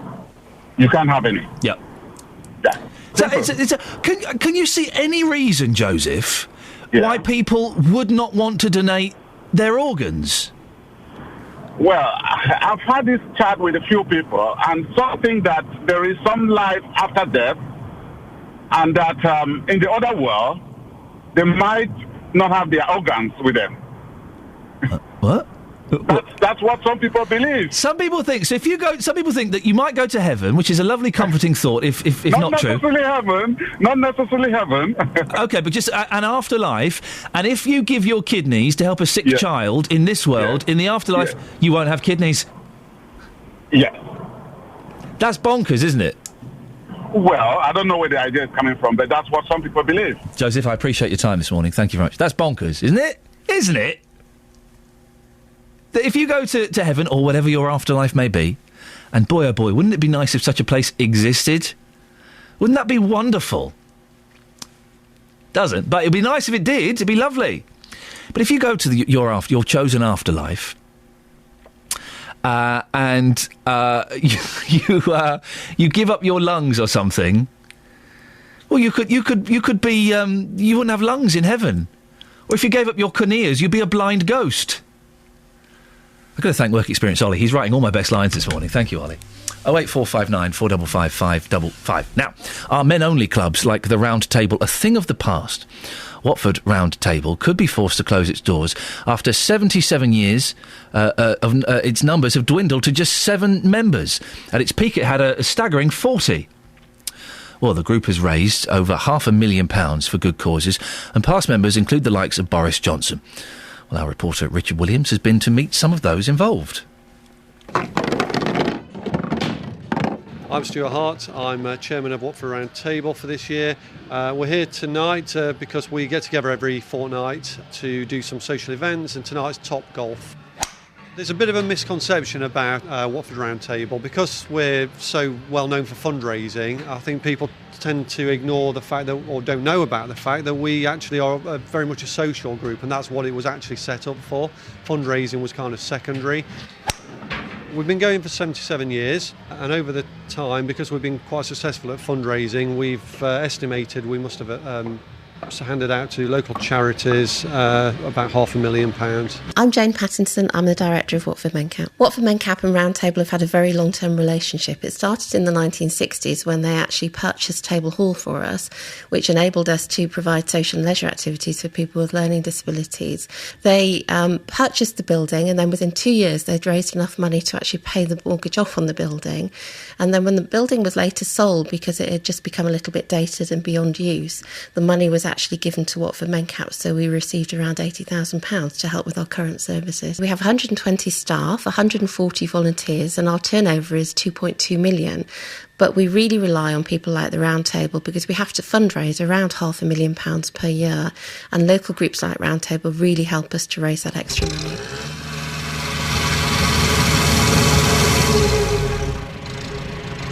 Reach Out Plus is a charity which has benefited from Watford Round Table's help.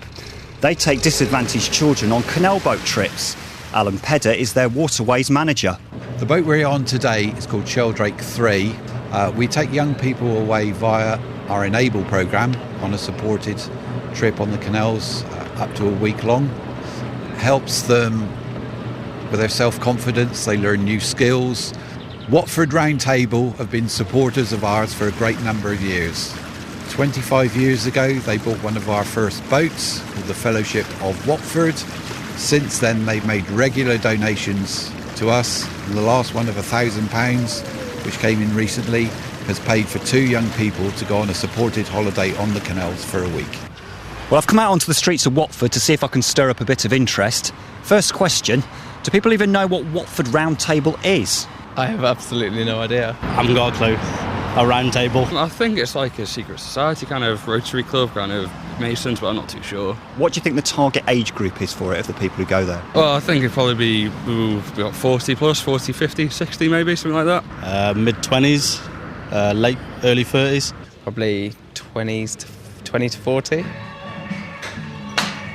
The membership issue is quite frustrating. We're down to about 5 active members, 7 actual members. We do need to get our name out there again and get members in because it would be quite sad for us and the community to lose Round Table. With Richard Williams reporting there. Well, joined now by Marcus Jones, who represents Round Table nationally. Morning, Marcus. Good morning. There seems to be a lot of myths about what the Round Table is. I guess that's part of the problem. People don't know what you are. One of the biggest challenges we always have is getting our name out there. And today, with the modern media, especially being Facebook, people are getting to know more about us. And what exactly do you do? For those who are a little bit naive and don't understand it, Marcus, what exactly do you do? Well, the best way I'd put ourselves forward, we're a social club with a conscience. Effectively, we are a social club for young men, 18 to 45. And we get involved with events that you really wouldn't normally get up to, such as sledging in the summer, and such as abseiling off face cliffs, and some exciting stuff like golf nights. But on the other side of it, we also do raise money, like your new story just now. Now, you say it's for 18 to 45-year-olds primarily. How old are you, Marcus? I'm 42. OK, so you've got another 3 years. Do you have many 18-year-olds there?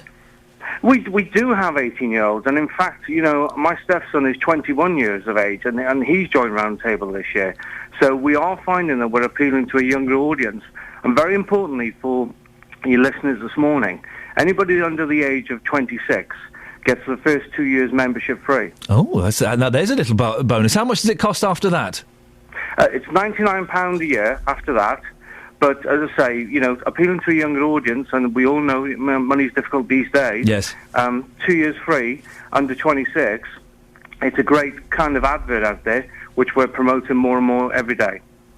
Watford has only got 7 members, 5 active members. How many members have you got nationally in England? We're just under the 5,000 members at the moment. We're growing. We're growing for the first time in many years.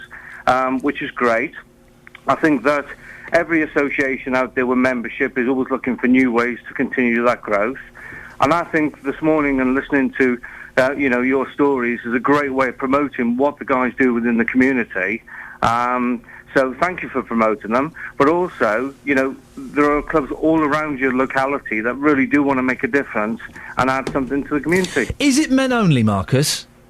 The Round Table is men only. However, we do have sister organisation, which is Lady Circle, and they're part of the family of what we do. I'd say, I don't know if I'd like to come and see a Lady Circle. Is that not a little bit outdated, Marcus? Well, no, I think when you look at it, and as I say, we do have a sister organisation, Lady Circle. Again, yes. 18 to 45-year-old men can come to do what they want to do. They can come and learn new skills. I've certainly learned new skills whilst being part of Round Table. So it's not outdated. It's the formula we've got that does work. But as I say, we can appeal to the ladies with regards to a Lady Circle club that we have. Yes, Lady Circle. Marcus, listen. I mean, you do a lot of great work for charity. If people want to get involved with you and are curious after hearing us, this morning, how can they get in touch?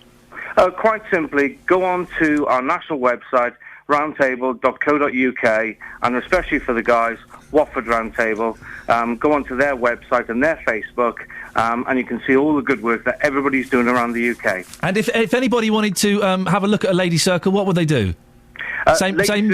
Yeah, exactly the same. Go onto their website, ladycircle.co.uk, see the website, and there's an email there and a connection for numbers to get hold of for the membership. Marcus, I appreciate your time. Thank you very much. Marcus Jones, representing the Round Table and the new organisation I've heard about, the Lady Circle.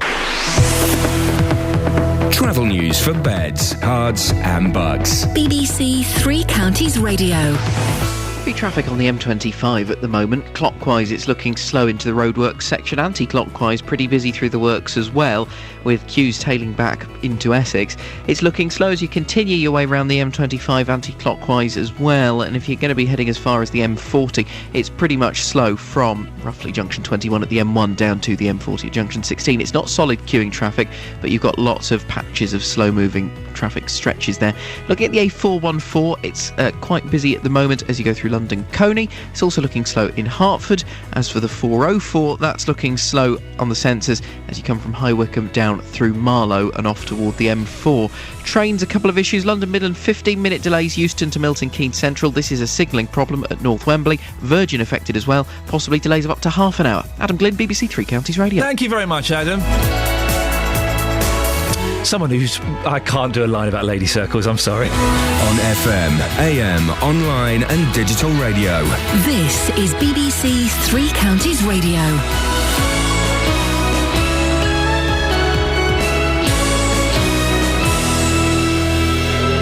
Good morning, it's 8 o'clock. I'm Catherine Boyle. The headlines: online child abuse on the increase, dispersal order for Luton's Hightown, and lottery windfall for Historic Park. BBC Three Counties Radio. Child protection experts say live footage of children being sexually abused is increasingly available on the internet. The Child Exploitation and Online Protection Centre also estimates that around 50,000 people in the UK are involved in downloading and transferring images of abuse. Here's our Home Affairs correspondent, Danny Shaw. Last year, CEOP received reports relating to 70,000 indecent videos and still images of children being shared on the internet, double the number the year before. One significant emerging problem is of sexual abuse being streamed live on services such as Skype. Experts say vulnerable families from overseas are paid to set up access to children via webcams, with organised crime groups sometimes involved. CEOP says it's also particularly concerned about the growing use of encrypted computer networks known as the hidden internet to store and send indecent material because it makes it harder to trace abusers. The Welsh Assembly will vote today on whether to introduce presumed consent for organ donation. Ministers believe the change could result in a 25% increase in the number of transplant operations. The council in Luton has given the go-ahead for a special enforcement zone to be created in an area of the town blighted by prostitution. In the last 14 months, there have been over 600 incidents of antisocial behaviour reported in Hightown, including curb crawling, drug dealing and intimidation of local residents by young men. Police have been given the power to order anyone they suspect of antisocial behaviour to leave the area. A senior MP is warning that the current timetable for building the high-speed 2 rail line through Buckinghamshire is complete madness.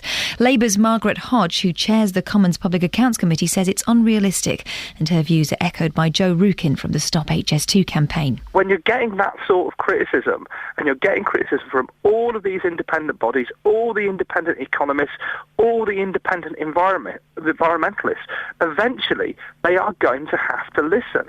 Milton Keynes has a disproportionate number of people being injured as a result of falling over.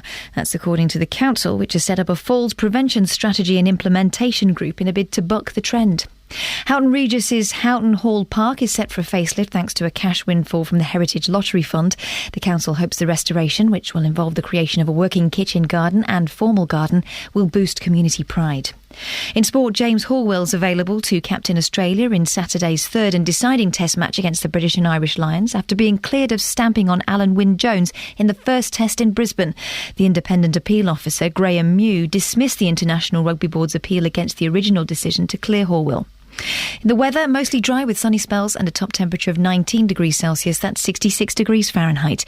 Get the latest news and sport online at bbc.co.uk/3 counties. You don't know how lightly you got off in that introduction to the news, Catherine. I think I do. Okay. BBC Three Counties Radio.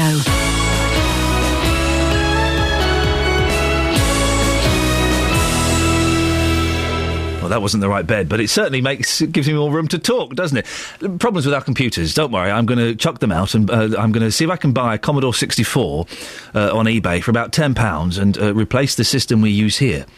Because I think it will be much more effective. Morning, this is Iain Lee, BBC Three Counties Radio. Lots coming up between now and JVS at 9 o'clock, including a new system of organ donation which assumes anyone over 18 has agreed to be a donor unless they've stated otherwise, could be voted through in Wales later. Who on earth would opt out of an organ donation scheme? There are people out there who would. You've not called in yet. 08459 455 555. Have men-only clubs had their day? Watford Round Table could be forced to close its door after 77 years. Numbers have dwindled, to just 5 active members. And it seems Stevenage is worried about giant hogweed. Yay. We'll find out what's going on later. Why are people falling over in Milton Keynes more than anywhere else? That's a mystery, isn't it? I'm scared to go. Is it particularly slippy there, or is just everyone a bit clumsy? Who knows? We'll investigate that and keep it to ourselves. Now, Wales is likely to become the first country in the United Kingdom to introduce a system of presumed consent for organ donation today. If passed, the new law will mean people need to opt out rather than opt in to the organ donor register.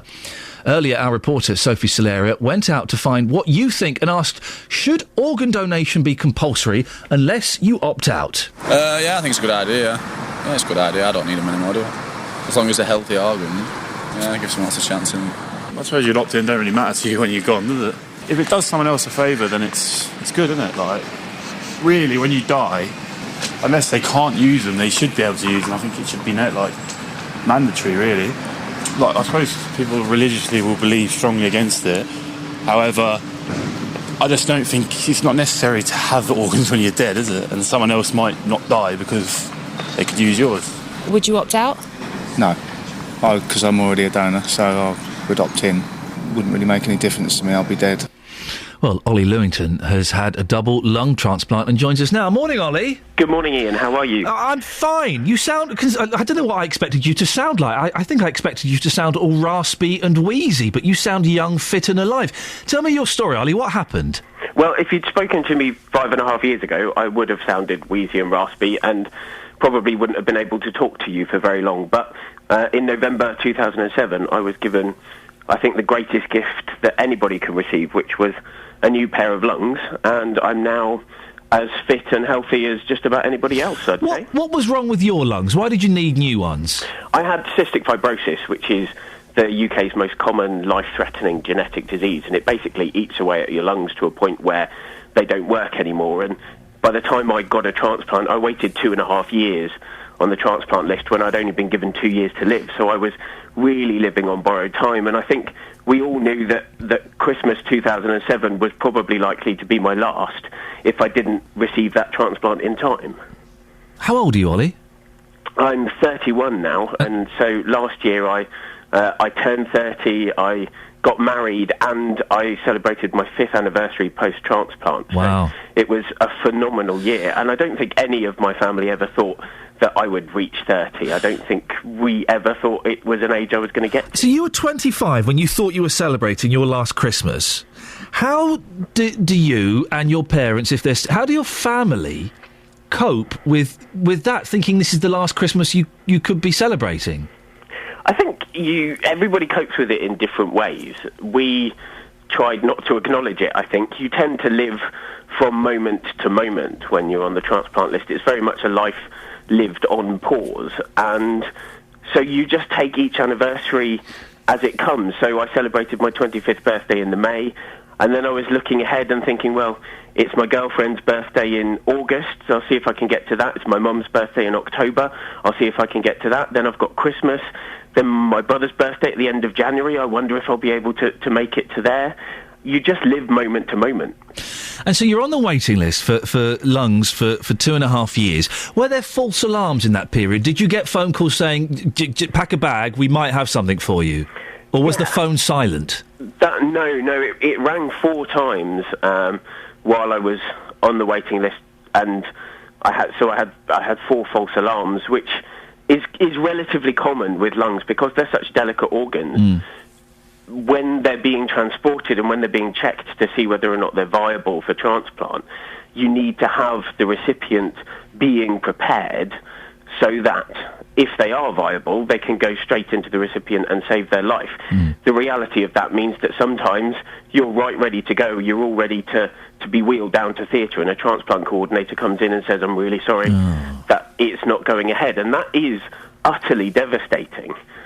Just the knowledge that you were so close to that new life, and it kind of feels like it's been taken away from you. You finally got the lungs after 2.5 years.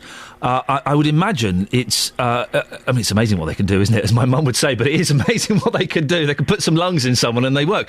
Is it painful afterwards? What's the rehabilitation like after you've had that operation? Well, yes, it is painful. I think if you essentially get cut in half and have 2 of your major organs removed and replaced with someone else's, it's not a small procedure. It ain't going to be fun, is it? No, exactly. No. But, everything that I went through, the 6 weeks that I spent in hospital, the 3 or 4 months I spent recovering and getting back up to speed afterwards, it's all worth it, because I've now got a life that I didn't dare to dream about when I was on the waiting list, because you just didn't know if you were ever going to get here. And what can you do everything like, in inverted commas, a normal person would do, Ollie? Have you got limitations? Not really. I mean, there's a few limitations just in terms of making sure that I try to protect myself from picking up infections and things like that. So, going swimming in stagnant water and things like... Oh, you've not got to stop swimming in stagnant water, have you, Ollie? Oh, nuts! Life isn't worth living! Exactly. I mean, the biggest adjustment that I had to make was that I'm not allowed to eat grapefruit anymore. That's the one thing that we get told you absolutely cannot do post-transplant, to eat grapefruit. What does grapefruit do? It interacts with the immunosuppressant drug. Oh, OK, yes, I've heard that. That you basically put yourself at massive risk of rejecting the lungs. And if it's not too personal a question, have you got a normal lifespan ahead of you? I mean, are these lungs going to last for the next, 40, 50 years?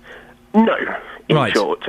It's not... Transplant is not a magic bullet. Yeah. At some point, my body will recognise that it's got these 2 alien objects inside it, and it will rebel against them and attack them and destroy them. Right. Now, the reality is we have no idea when that's likely to come. It could come in the next couple of weeks. It could come in the next couple of months.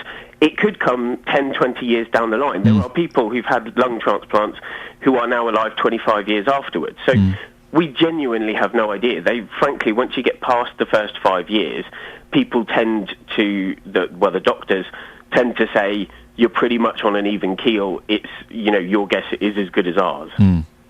I could talk to you all day. Absolutely fascinating. But the reason we're talking about this today is the opt-out system that is possibly being introduced in Wales. What do you think of an opt-out system for organ donation? It's a really difficult one, because on the face of it, it's a really good idea, because, as you said, who would opt out of being an organ donor? And the reality is that 75% of the country say that they would be willing for their organs to be donated, but only, I think, 31% at the moment are on the organ donor register. So, there's a good 45% of the country who are willing but not registered to donate their organs. So there's a huge pool that we're losing there.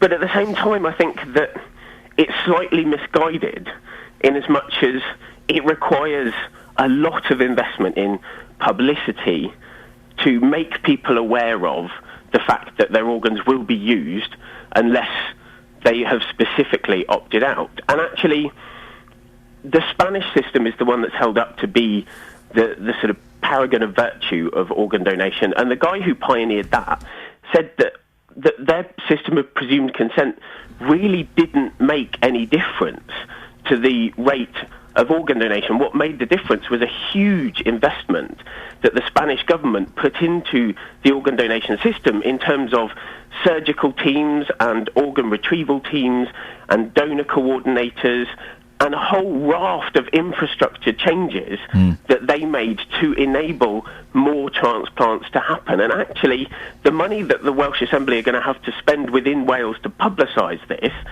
I think would be far better spent building that infrastructure so that the rest of us can worry about talking about this, about raising the awareness levels with the public, and trying to get people onto the organ donor register so that the NHS can then cope with the massive influx of additional organs and the increased number of lives that they can save. Can I ask you a question? After 9 o'clock, my colleague JVS is going to be talking about this, and he's asking, is there anything wrong with saying no to organ donation? What do you think, Ollie, as someone who's had a lung transplant?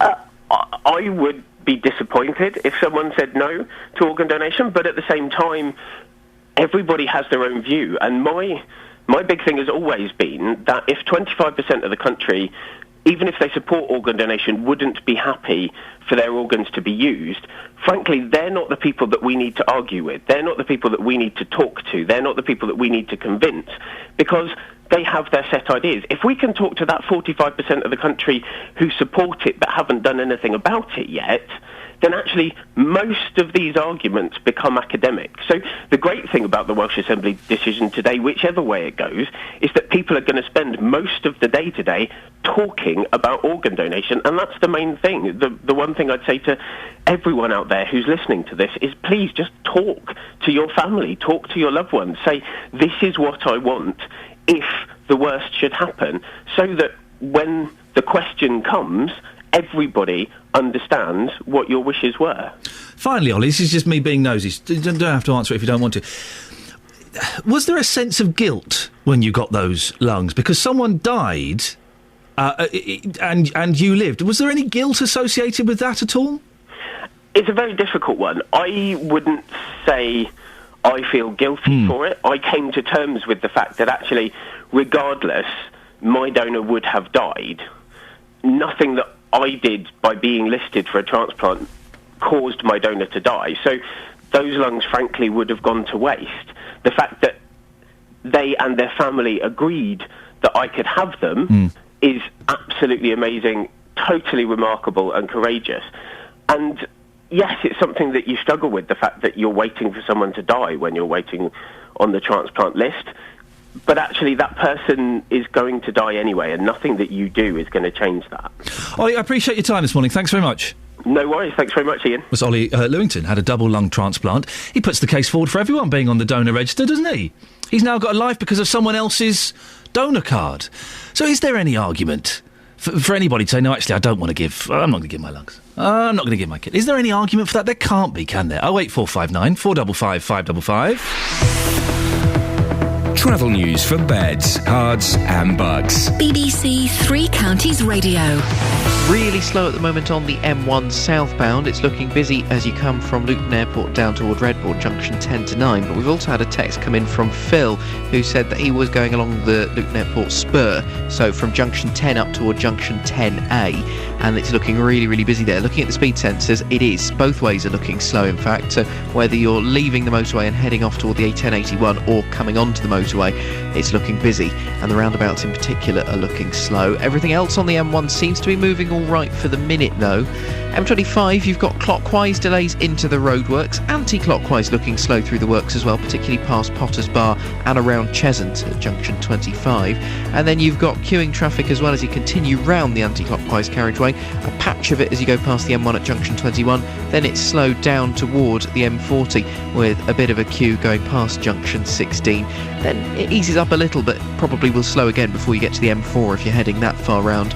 Everything moving quite nicely on the M40 for the minute. Delays on the A404 though from High Wycombe toward Marlow, and then on the trains we have problems for London Midland. 15-minute delays Euston to Milton Keynes because of a signalling problem at Wembley Central earlier this morning. They've sorted it out. Residual delays for the minute, and it's affecting Virgin services as well. Adam Glynn, BBC Three Counties Radio.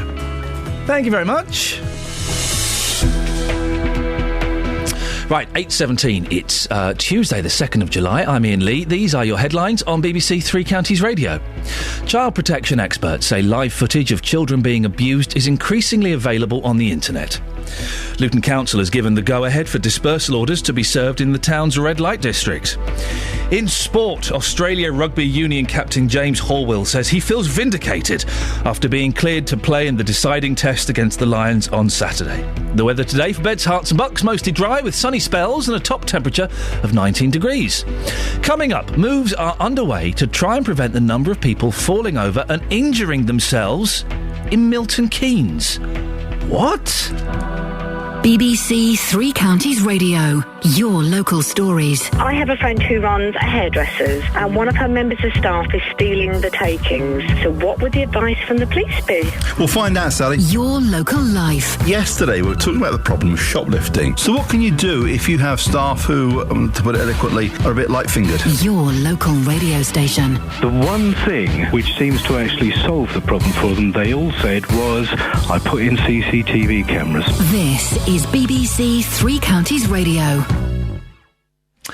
Jonathan Vernon-Smith is here, looking very smart. I've got a bit deaf in one ear as well. What's going on What's here? going on in here? Sabotage. The computers are failing. The earphones are failing.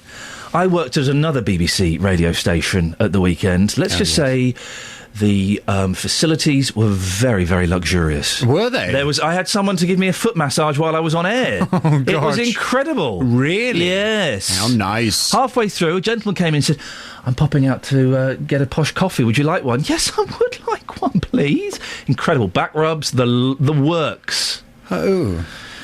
Well, all paid for by the licence payer as well, which made it even more satisfying. I wasn't paying for it. This lot were paying for it. Well done, them. They provided foot massages on the licence fee? Yes. I don't believe a word of it. They did. They had those chairs. You know those chairs where you sit down? You get them in garden centres and everyone tries them but never buys them. The chairs where you sit down... and no one buys them. I know they're a what lot you of mean, money, though. but they're nice to try for 10 minutes. You sit down and you press it and it gives you a back massage. Have you ever been to New York? In America? Yeah. Yes, I've been there, yes. They've got a shop. Have you been into Bed Bath & Beyond? I've not been there. I love Bed Bath & Beyond. Yeah. Whenever I go to the States, I always spend hours in Bed Bath & Beyond, and they have... What kind of stuff do they do there? Well, everything for the bed, the bath and beyond.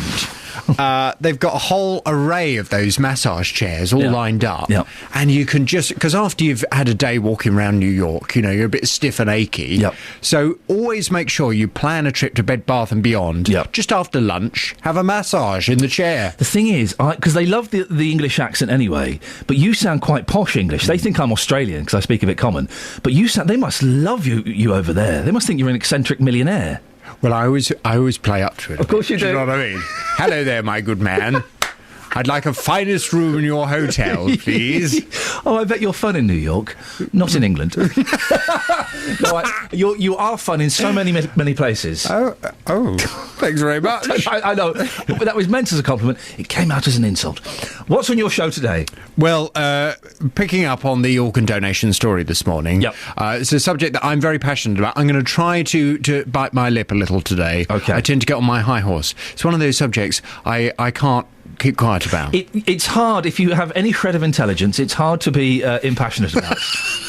I'll say it. I know you won't. I'll say it. Go on. Well, from 9 this morning, is there anything wrong with saying no to organ donation? Wales, as you've been discussing this morning, could become the only country in the UK to introduce an opt-out system for organ donation if politicians vote to change the law later today. The Welsh Government wants to introduce a system where everyone's organs will be taken when they die, unless they've specifically requested not to be a donor. Well, from 9 this morning, I want your views. Is there anything wrong with saying no to organ donation? For me personally, I can't understand why anyone would rather see their loved ones or their own organs burnt or buried when, frankly, they could go to saving other people's lives. I can't understand it. But perhaps you can. And perhaps you totally understand why some people really have a major problem with it. I'd like your views from 9 this morning. Is there anything wrong with saying no to organ donation? When Iain finishes, I'll start, but the same number applies, 08459 455 555. Wouldn't it be good? I'm going to suggest this to the bosses via email. I don't want to meet them face to face. But if each show had its own phone number... Can you imagine? It would just keep people on their toes a little bit, wouldn't it? And if they called this number after 9, they'd get my answer phone. That'd be nice, wouldn't it? Well, it's certainly a different idea. It's not been introduced, though, so this is the number you need to call. Call 08459 455 555. BBC Three Counties Radio. Just said something very rude to Jonathan Vernon-Smith. I know, how naughty of me to do such a thing, isn't it just? We've had some... well, look, it's an email on organ donations here. Our 17... Here we go, look at this. This is from Karen, and this is the kind of honesty and openness you get when you're doing a show like this. Our 17-year-old daughter died in 2007. She carried an organ donation card, so we carried out her wishes. I think it should be compulsory to carry a card, but people should have the choice, therefore, to opt out in the first place. I also say if you do not want to donate your organs, you have no right to have a transplant either. Well, thank you very much, Karen. I'm sorry for your loss, but I wonder if someone you know has donated their organs, do you get some sense of satisfaction that negates part of the loss, knowing that they've gone on to help somebody? 08459 455 555 is the telephone number. Emma's from Milton Keynes on this. Good morning, Emma. Morning, Ian. Emma, would you donate your organs? Well, until a couple of years ago, I would have said no, and it's for no kind of plausible reason, not for religious or anything else. It's just something I had in my mind that I wouldn't. But then I found out that you can actually elect to donate just certain organs. So I've actually got my organ card in front of me, and I will give my lungs, kidneys, pancreas, liver, small bowel and tissue, but I won't give my eyes and heart. I knew you were going to say eyes, Emma. Well, I have done this in various other lives. I've done a phone-in about this, and so many people said, you can take anything you want, but don't touch my eyes. Why is that? No reason. I would class myself as a fairly logical, sane person. Yeah. Don't know. It's not that I believe in afterlife. No, you don't think you'd be a blind ghost or anything? It's a gut feeling. Pardon? You don't. So you're not worried about being a blind ghost or anything? That's not the reason. And what was because you said originally you were against it personally. Again, why was that? What changed? Honestly, because I found out that you can elect to only donate certain organs rather than just everything. But the again illogical thing for me is that whilst I'm alive, well, obviously now, Are you sure? will donate virtually anything I can. I'm on the Anthony Nolan bone marrow transplant. Right. Within about a month of it going on, it's about 20 years ago, I was contacted to donate bone marrow, which I did. Wow, well done. I'm a regular blood donor, and I have a reasonably rare blood group, and conscious that it might help other people, so regularly give blood. I enjoy the blood donation. It's fun. It's fun. Quite satisfying. You can feel very, very smug with yourself. And you get. I always get the little sticker, and I sit around and have the biscuits and watch a bit of TV, and I chat I love it, and you are allowed to feel smug for the rest of the week. I keep my little bandage on much longer than I need to. And why not? The final question, Emma. Why not the heart as well? That was the other thing you said you would keep. I'd love to give a logical reason, but I really can't. No. I really can't. It's just something inside me says, don't feel comfortable with donating those organs. There's no logical reason whatsoever. Have you spoken to your family about this? To your family? Because I think part of the problem is people don't often tell their husband or their wives or their closest people to them.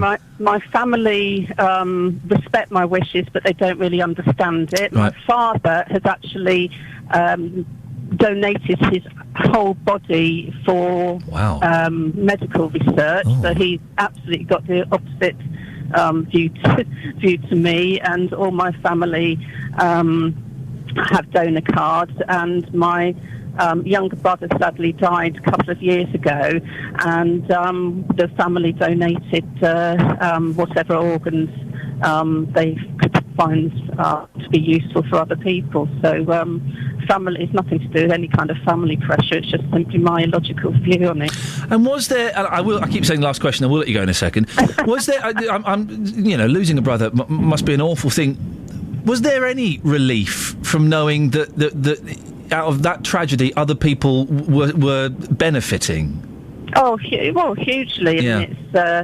Yeah. I mean, it's I mean, any gain that somebody else can get. And your last column, Mr. Lewington, was just a huge inspiration and a good reason for people to donate organs. Well, when you hear stories like that where it's happened and it's worked and it's given someone a life who was going to die, it does. Emma, thank you very much. Emma from Milton Keynes. We'll speak to Andrea after the news. Emma from Milton Keynes. I've heard this so many times. Yeah, I wouldn't give the eyes. And there is no logical, scientific, rational explanation for it, is there? I didn't know until quite recently you could donate your eyes. You can help people see. Isn't that amazing? It is amazing what we can do. But 08459 455 555. What you heard what Emma said there a few years ago. She was against organ donation. Now she's pretty much for it. But the heart and the eyes, she's keeping those for herself. 08459 455 555. You can go to facebook.com/BBC3CR, or you can send me a text 81333. Start your text 3CR.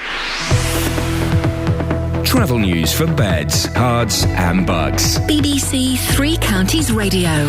Some delays on the A1 from St Neots toward the Black Cat roundabout. It's definitely looking slow, and it's pretty busy from there down towards Sandy as well. Into Bedford, you might find it a little bit slow as you travel in from Bromham. The A428 looking just a little bit slow, and then onto the A4280. Actually, it starts to ease off once you get right into Bedford. Things on the M1 moving well in most places. We've got short delays, though, as you come down the southbound side from Junction 10 at Luton Airport toward 9 at Redbourne, and then it's very slow on the Luton Airport spur. We had our text in from Phil early this morning. Speed sensors still showing some delays down the spur and round the two roundabouts there, so Junction 10 to 10A. Clockwise M25, you've got heavy traffic into the roadworks. Anti-clockwise looking just as busy, particularly from Cheshunt at Junction 25 toward Potters Bar at Junction 24. You've then got slow-moving traffic past the M1 at Junction 21 and some further delays as you go past Rickmansworth and down toward the M40. Looking at the A1 into London, still queuing in Boreham Wood, Stirling Corner down toward Mill Hill Circus, and 15-minute delays for both London Midland and Virgin train services, Euston to Milton Keynes Central, after a signalling problem earlier this morning at Wembley Central Station. Adam Glynn, BBC Three Counties Radio. Across beds, hearts and bugs. This is BBC Three Counties Radio.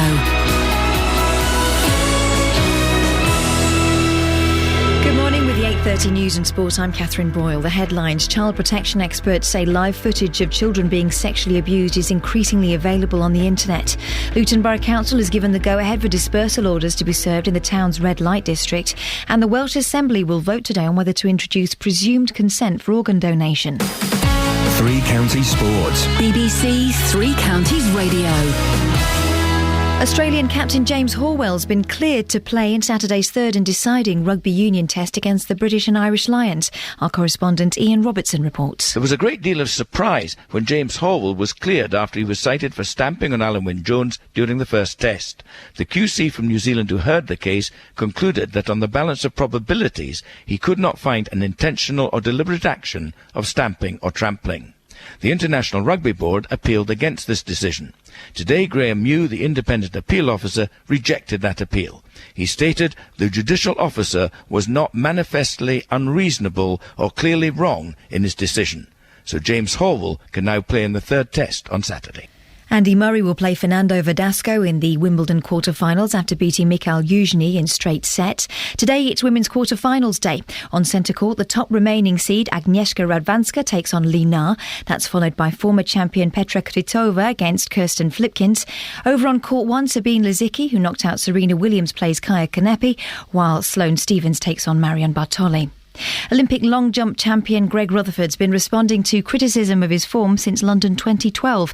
The Woburn Sands-based athlete finished second at the Diamond League meeting at Birmingham over the weekend, but says he's not fully fit due to fluid on the knee. It's just about trying to stimulate my body to remove it, but for whatever reason it's been really persistent and won't go. And the issue has been with that, if you look at my jumps technically at the moment, I'm not able to do the lateral step that I was doing so well last year that was helping me jump so far.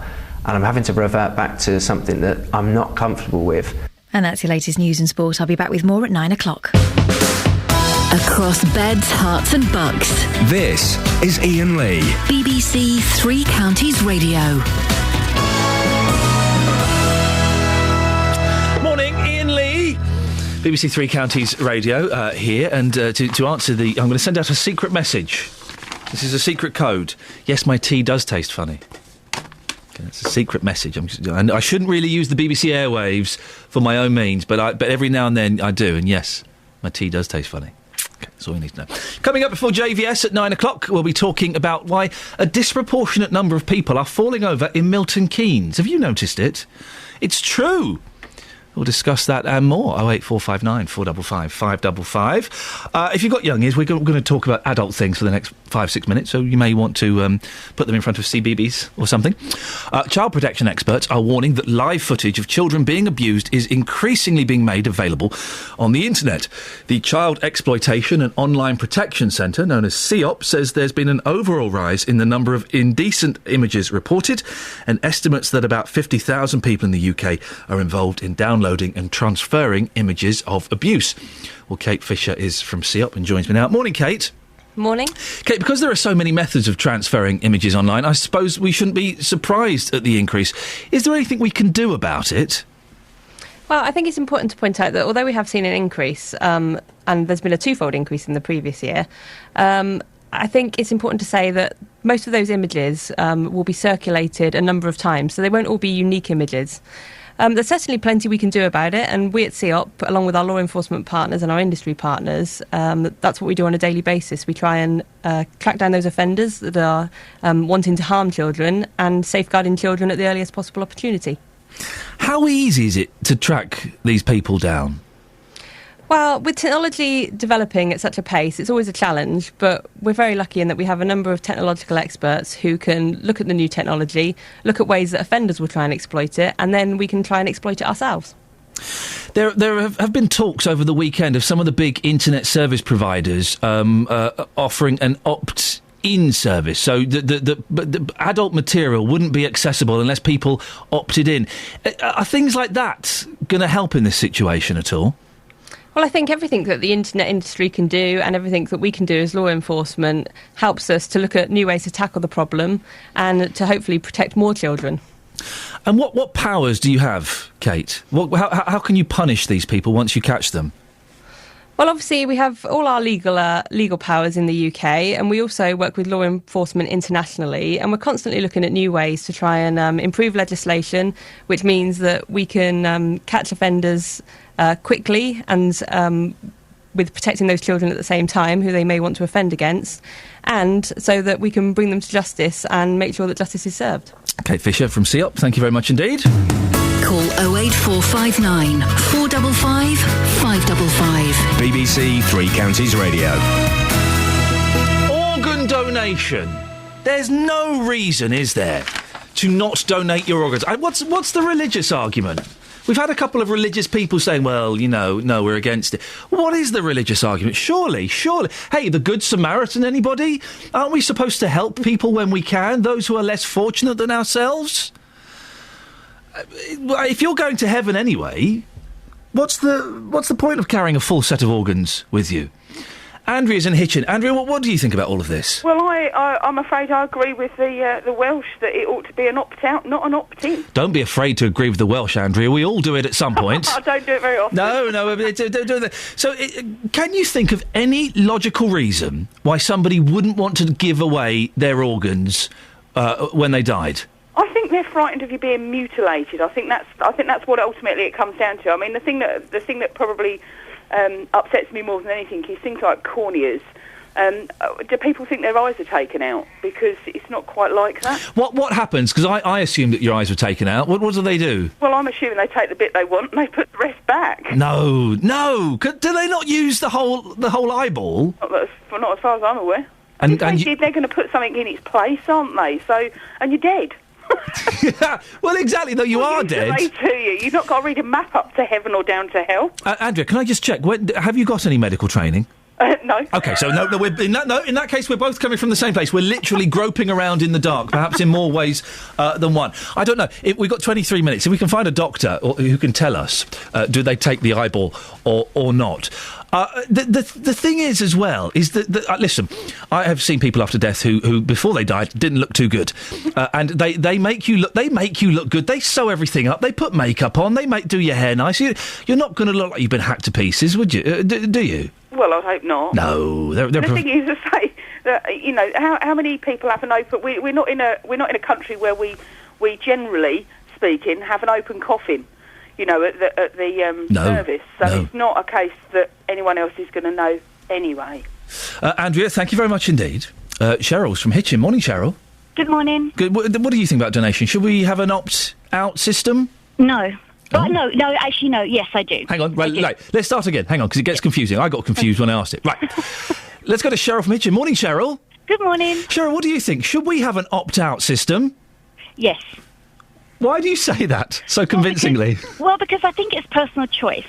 For me, I'm donating everything. They can have anything they want, whether it be for donation or whether it be for experimental. Yeah. However, my husband feels completely the opposite.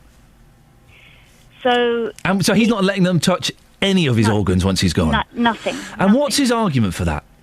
Well, I don't really know. He just doesn't, he doesn't believe in the afterlife at all. Right. So he feels, and he's Jewish as well, which means he gets buried rather than cremated. Right. So for him, I don't know if I don't know, he's not very religious at all, but I'm just wondering if something, they feel that, I don't know. So do you believe in an afterlife? Absolutely. And yet you're prepared, because we have heard that one of the Christian arguments, I don't know what faith here is, but one of the religious arguments could be that, if you go up to heaven, or whatever your nirvana may be, if you've given a kidney and your heart, well, you won't have those in heaven. Does that not worry you? I don't believe that at all. I don't believe that at all. I believe that your soul, and you are who you are down here, but you're there healthy. When you go to heaven, I believe that all your ailments that you ever had in life are finished, because that's just the skin that you use here. Yeah. So you don't need anything. I mean, they can even have my skin. They can have my eyes, anything they want. Oh, your skin. Now, that's a stretch too far. What age are you when you go to heaven? Well, I think that you go back to your healthiest and happiest. So whether that was 20 or 30 or 50 or 10.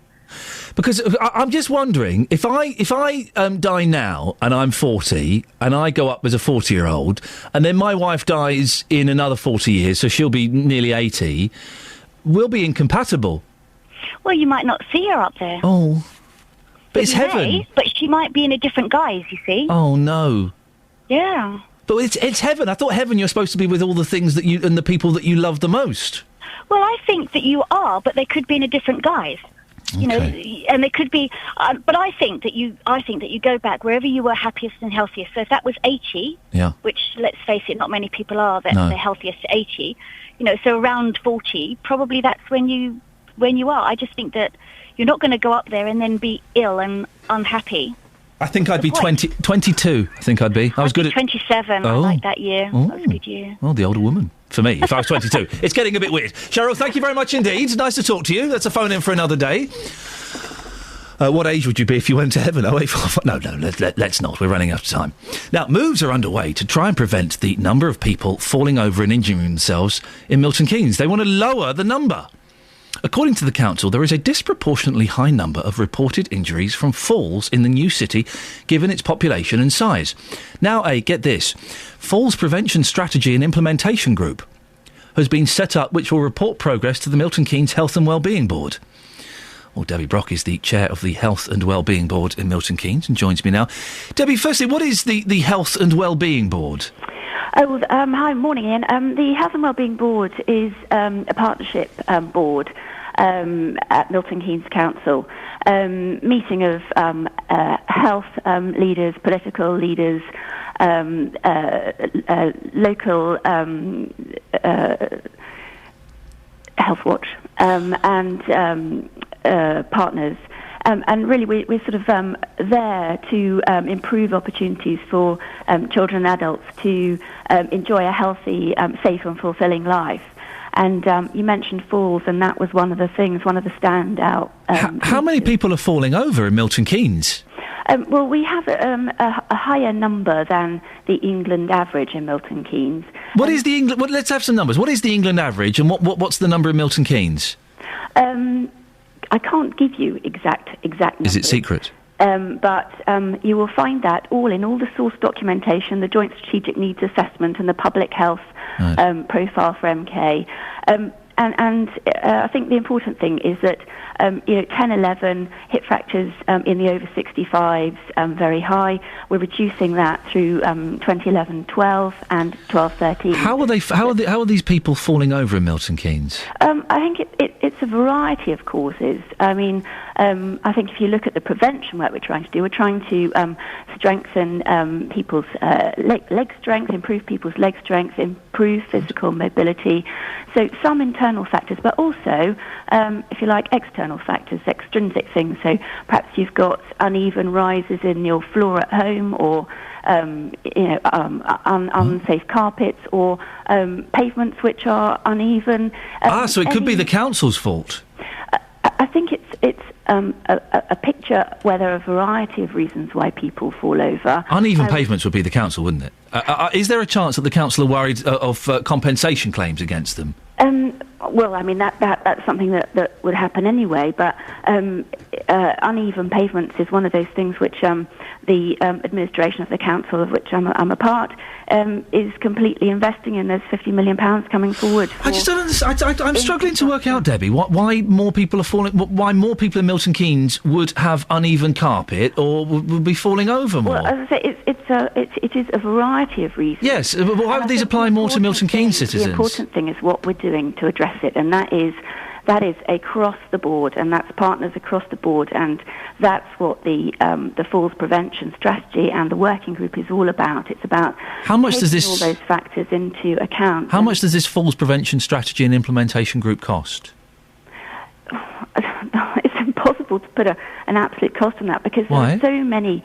No, there are so many agencies and bodies which you must have a rough idea together. I mean, if I just sort of pinpoint one thing, yes. The hospital has recently put in a new appointment for a post to help with the falls prevention within the hospital, and that person will be linking but you must have within the community health service. Debbie, this is a very nice little fluff piece, and I feel we're not getting anywhere, but I am curious to know, how much is all of this costing? You must have an idea of how much the falls prevention strategy and implementation group is costing. As I say, it's many people and many agencies. You must have a rough idea. Someone must have financed this group.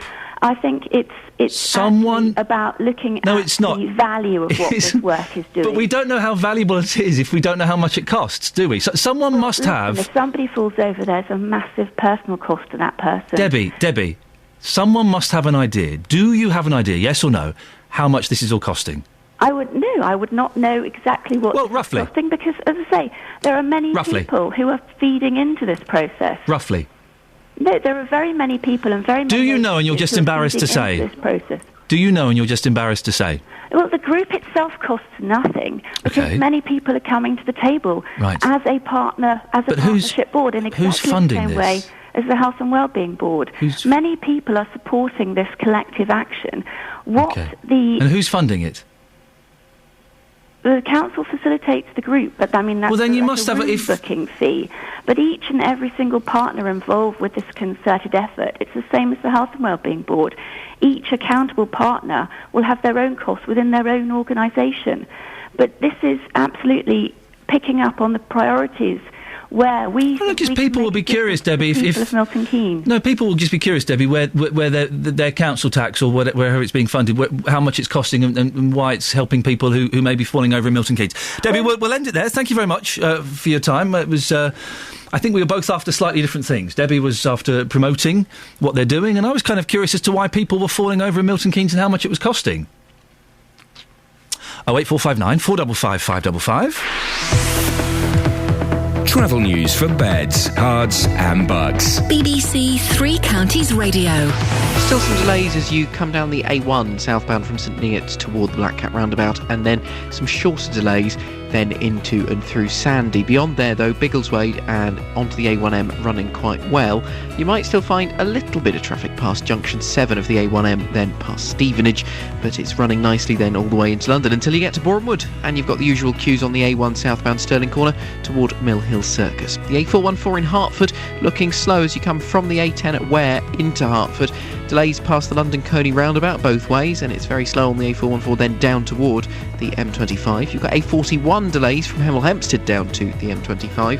And then on the M25, really slow through the roadworks clockwise and anti-clockwise. So that's between the A1M and the A10, junctions 23 and 25.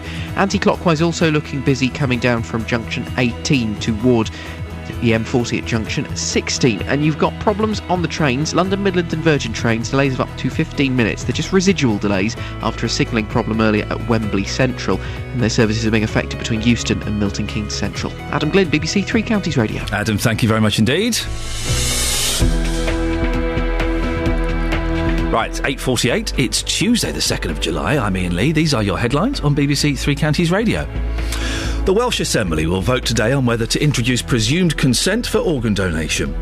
Luton Borough Council has given the go-ahead for dispersal orders to be served in the town's red light district. In sport, today's women's quarter-finals will take place without Serena Williams after she was surprisingly knocked out by German Sabine Lisicki. She plays Kaya Kanepi on court 1 before Sloane Stephens takes on Marion Bartoli. Are any of these names real? Coming up, the people of Stevenage are being terrorised by rogue hogweed. We'll find out more before 9 o'clock, but first here's the weather with Kate Kinsella. Beds, Herts and Bucks weather. BBC Three Counties Radio. Good morning. Well, the cloud increasing all the while. We've still got a little bit of brightness over towards parts of western Bedfordshire and also in Aylesbury as well. And this is going to keep going through much of the morning. And the cloud will thicken and thin and we'll get some brighter spells, but not too much in the way of wall-to-wall sunshine.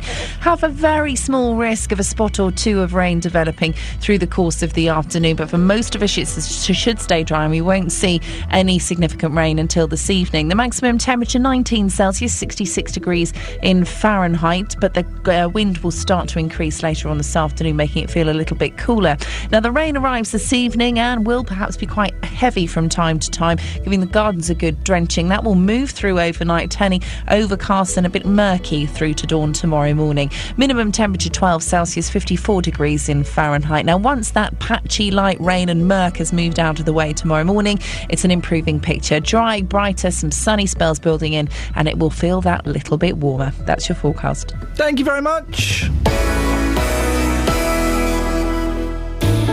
If you've missed any of the programmes from the last week, you've missed things like this. We knew Myra. We were brought up with Myra. She lived in the next street to us. She knew Paulie. We were devastated when we found out what they'd done. But there is a way you can hear it all again. So your friend Pauline Reed, she was just 16 when she was murdered by Brady. Go to bbc.co.uk/Three Counties and click on Listen Again. All of our programmes are available for 7 days, allowing you to listen to what you missed. bbc.co.uk/Three Counties. Some texts on organ donation. Kerry from Welling says, my son George had a heart transplant when he was a baby. Oh my goodness.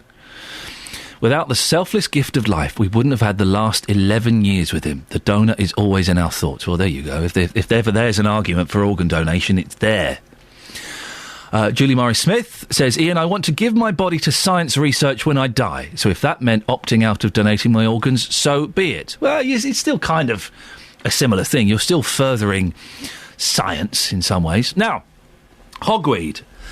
There's a growing concern about this plant in Stevenage. It's got toxic bits in it. It's not very nice. Chris Day is from Buckinghamshire Nurseries. Chris, what exactly is hogweed?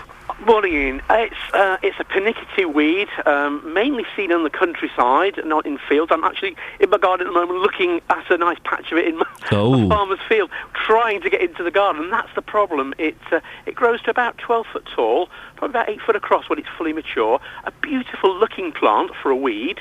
That's the problem. It moves into people's gardens. People don't realise it is a weed, grows and produces this wonderful sort of architectural-looking plant.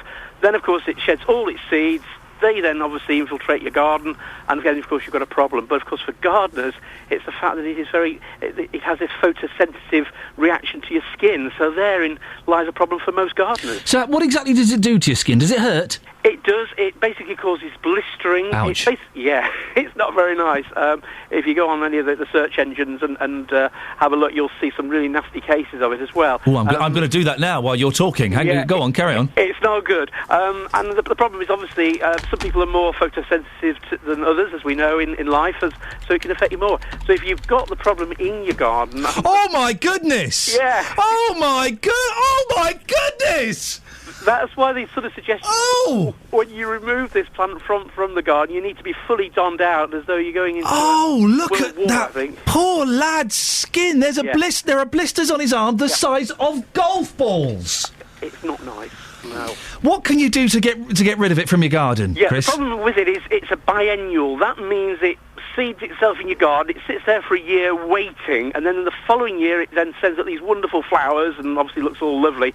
And of course in that time it's when it's most potent, so you need to remove it by hand. Having said that, you're going to have to don some decent marigold gloves. You're going to have to make sure all your skin is covered and dig individual sort of seedlings out. However, using weed killers, I think has already been mentioned on your programme, is probably the best way. Anything based on glyphosate, that's Roundup, when you go to the garden centre, and of course you can paint that on to the affected plant, and that will kill it slowly but surely. It produces very hollow tube-like stems as well, so you can pour the weed killer down those as well to get rid of it. So it is controllable. However, it is a bit of a garden nasty.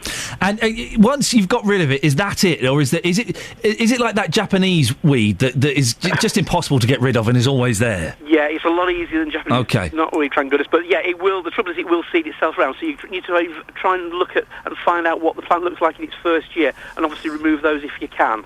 Chris, thank you very much indeed. My whole team of the Google hogweed blisters, third picture. Ladies and gentlemen, thank you very much indeed.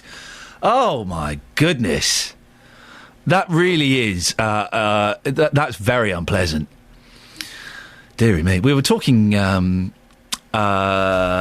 the round table, gentlemen's club, the round table, and I was asking someone from there, well, is it not unfair that you have gentlemen's clubs?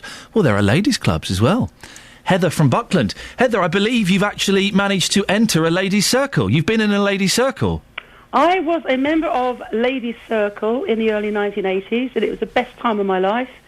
It was great fun, and in those days you had to be married to somebody in the round table to belong. But we had all sorts of fun. I mean, apart from raising money, we also used to do practical things like riding for the disabled, and there's also a lot of networking went on. And also, to be in a round table, you had to have a business or a profession. And you had to be nominated as well. You couldn't just join. So round table was a little bit like the Masons then in those days? Well, no, there was nothing secretive. I think their slogan was adapt, adopt, improve. But apart from that, there was no kind of secret stuff. They used to have meetings every week, and we used to have lots of parties, lots of eating and drinking, and things like safari suppers, driving to each other's houses. And a safari supper? Yeah, it's where you go to each other's houses and have different courses.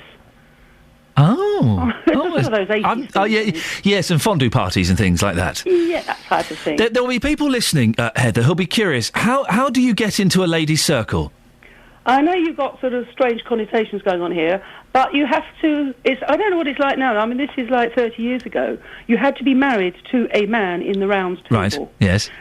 There was 29 members in Aylesbury. I was also Aylesbury Ladies' Circle, and there was also Aylesbury Vale. There was actually two groups in the Aylesbury area, and there was a separate one in Prince's Risborough. It was a massive organisation, and there was a big international party every year. And I went in 82, I think, and it was up in Manchester. There's sort of acres and acres of marquees and live bands. And why did you leave, Heather? If it was so much fun, what changed? Why did I leave? I got divorced. And I went along as a kind of single person for a bit, but it's not the same. No. Really. Heather, I appreciate your call. Thank you, and thank you for busting me live on air. Yes, you're absolutely correct. I was being mucky. John's in Bedford. Morning, John. Good morning. You're not calling about ladies' circles. You've called in about organ donation. Do you agree with me? We should have an opt-out system. I do agree, but my main concern was that my organs would be going to someone who shouldn't deserve them, like alcoholics and drug addicts. Right. Mainly because I would rather sort of donate to research rather than donate to someone who would be wouldn't need them. Well, they would only go to people that were in requirement of them. They wouldn't just put them in someone who was healthy. Well, if someone's wrecked their entire life through drinking, I wouldn't want them having my liver. Even if they were on the straight and narrow and they were clean and sober? There'd be no way to prove that. Well, there would be ways to prove that they'd given up the booze. But you can donate your body to medical science, I think, and specify it goes to a university or a medical school. And I would probably go down that route myself, rather than saying, no, I don't want to donate and just, be horrible about it. I would rather donate where it's needed most. What would be nice, John, is if when you're dying, not you, but when one is dying, is if they could bring in a prospective candidates, like the X Factor or something, and they bring in 3 candidates who put forward a story as to why they need your kidney, and then you can go, I'm going to go with number 3. Well, choice is always a good thing. It might be helpful, mightn't it? It might work. Oh, definitely. I would agree with that. John, thank you. Well, someone needs to get in touch with Simon Cowell, because he could make this work. He can make organ donation sexy, make it a ratings winner, and it could save lives. You've got 30 seconds to explain why you want John's kidney, starting from now. And John could buzz them off if he didn't enjoy it. This morning, JVS is asking, is there anything wrong with saying no to organ donation? Travel news for beds, cards and bugs. BBC Three Counties Radio.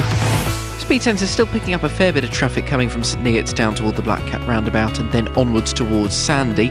Looking clear into and out of Bedford now. Some short delays along several stretches of the A5 between Dunstable and Milton Keynes, but it is running reasonably well. Leighton Buzzard maybe a little bit slow as you leave Leighton Buzzard and head toward Wing on the A4146 and then joining the A418. Things running a little bit slow in Berkhamsted on the A41 from there, past Hemel Hempstead down toward the M25, but certainly not as bad as some mornings. You've still got delays from High Wycombe down toward Marlow on the A404. The 414's looking slow from Hemel Hempstead up to the M1. It's also looking slow in London Coney, but the delays of earlier this morning in Hertford look to have eased off. Short queues on the A602 from the A1M toward Hitchin. You've also got a little bit of slow-moving traffic on the Luton Airport spur of the M1. M25 anti-clockwise looking slow through the roadworks. Clockwise looking quite busy as well, particularly past Potter's Bar. And then on the trains, short delays, 15 minutes worth for London Midland and Southern because of a signalling problem at Wembley Central. Adam Glynn, BBC Three Counties Radio. Thank you very much, Adam. Speak to you tomorrow. Right, that's it. JVS is up next. Until tomorrow, from me, ta-ta. On FM, AM, online and digital radio. This is BBC Three Counties Radio. Thank you, Iain. Good morning. Welcome to the JVS show. I'm Jonathan Vernon-Smith. It's Tuesday, and on today's Big Phone-In, is there anything wrong with saying no to organ donation?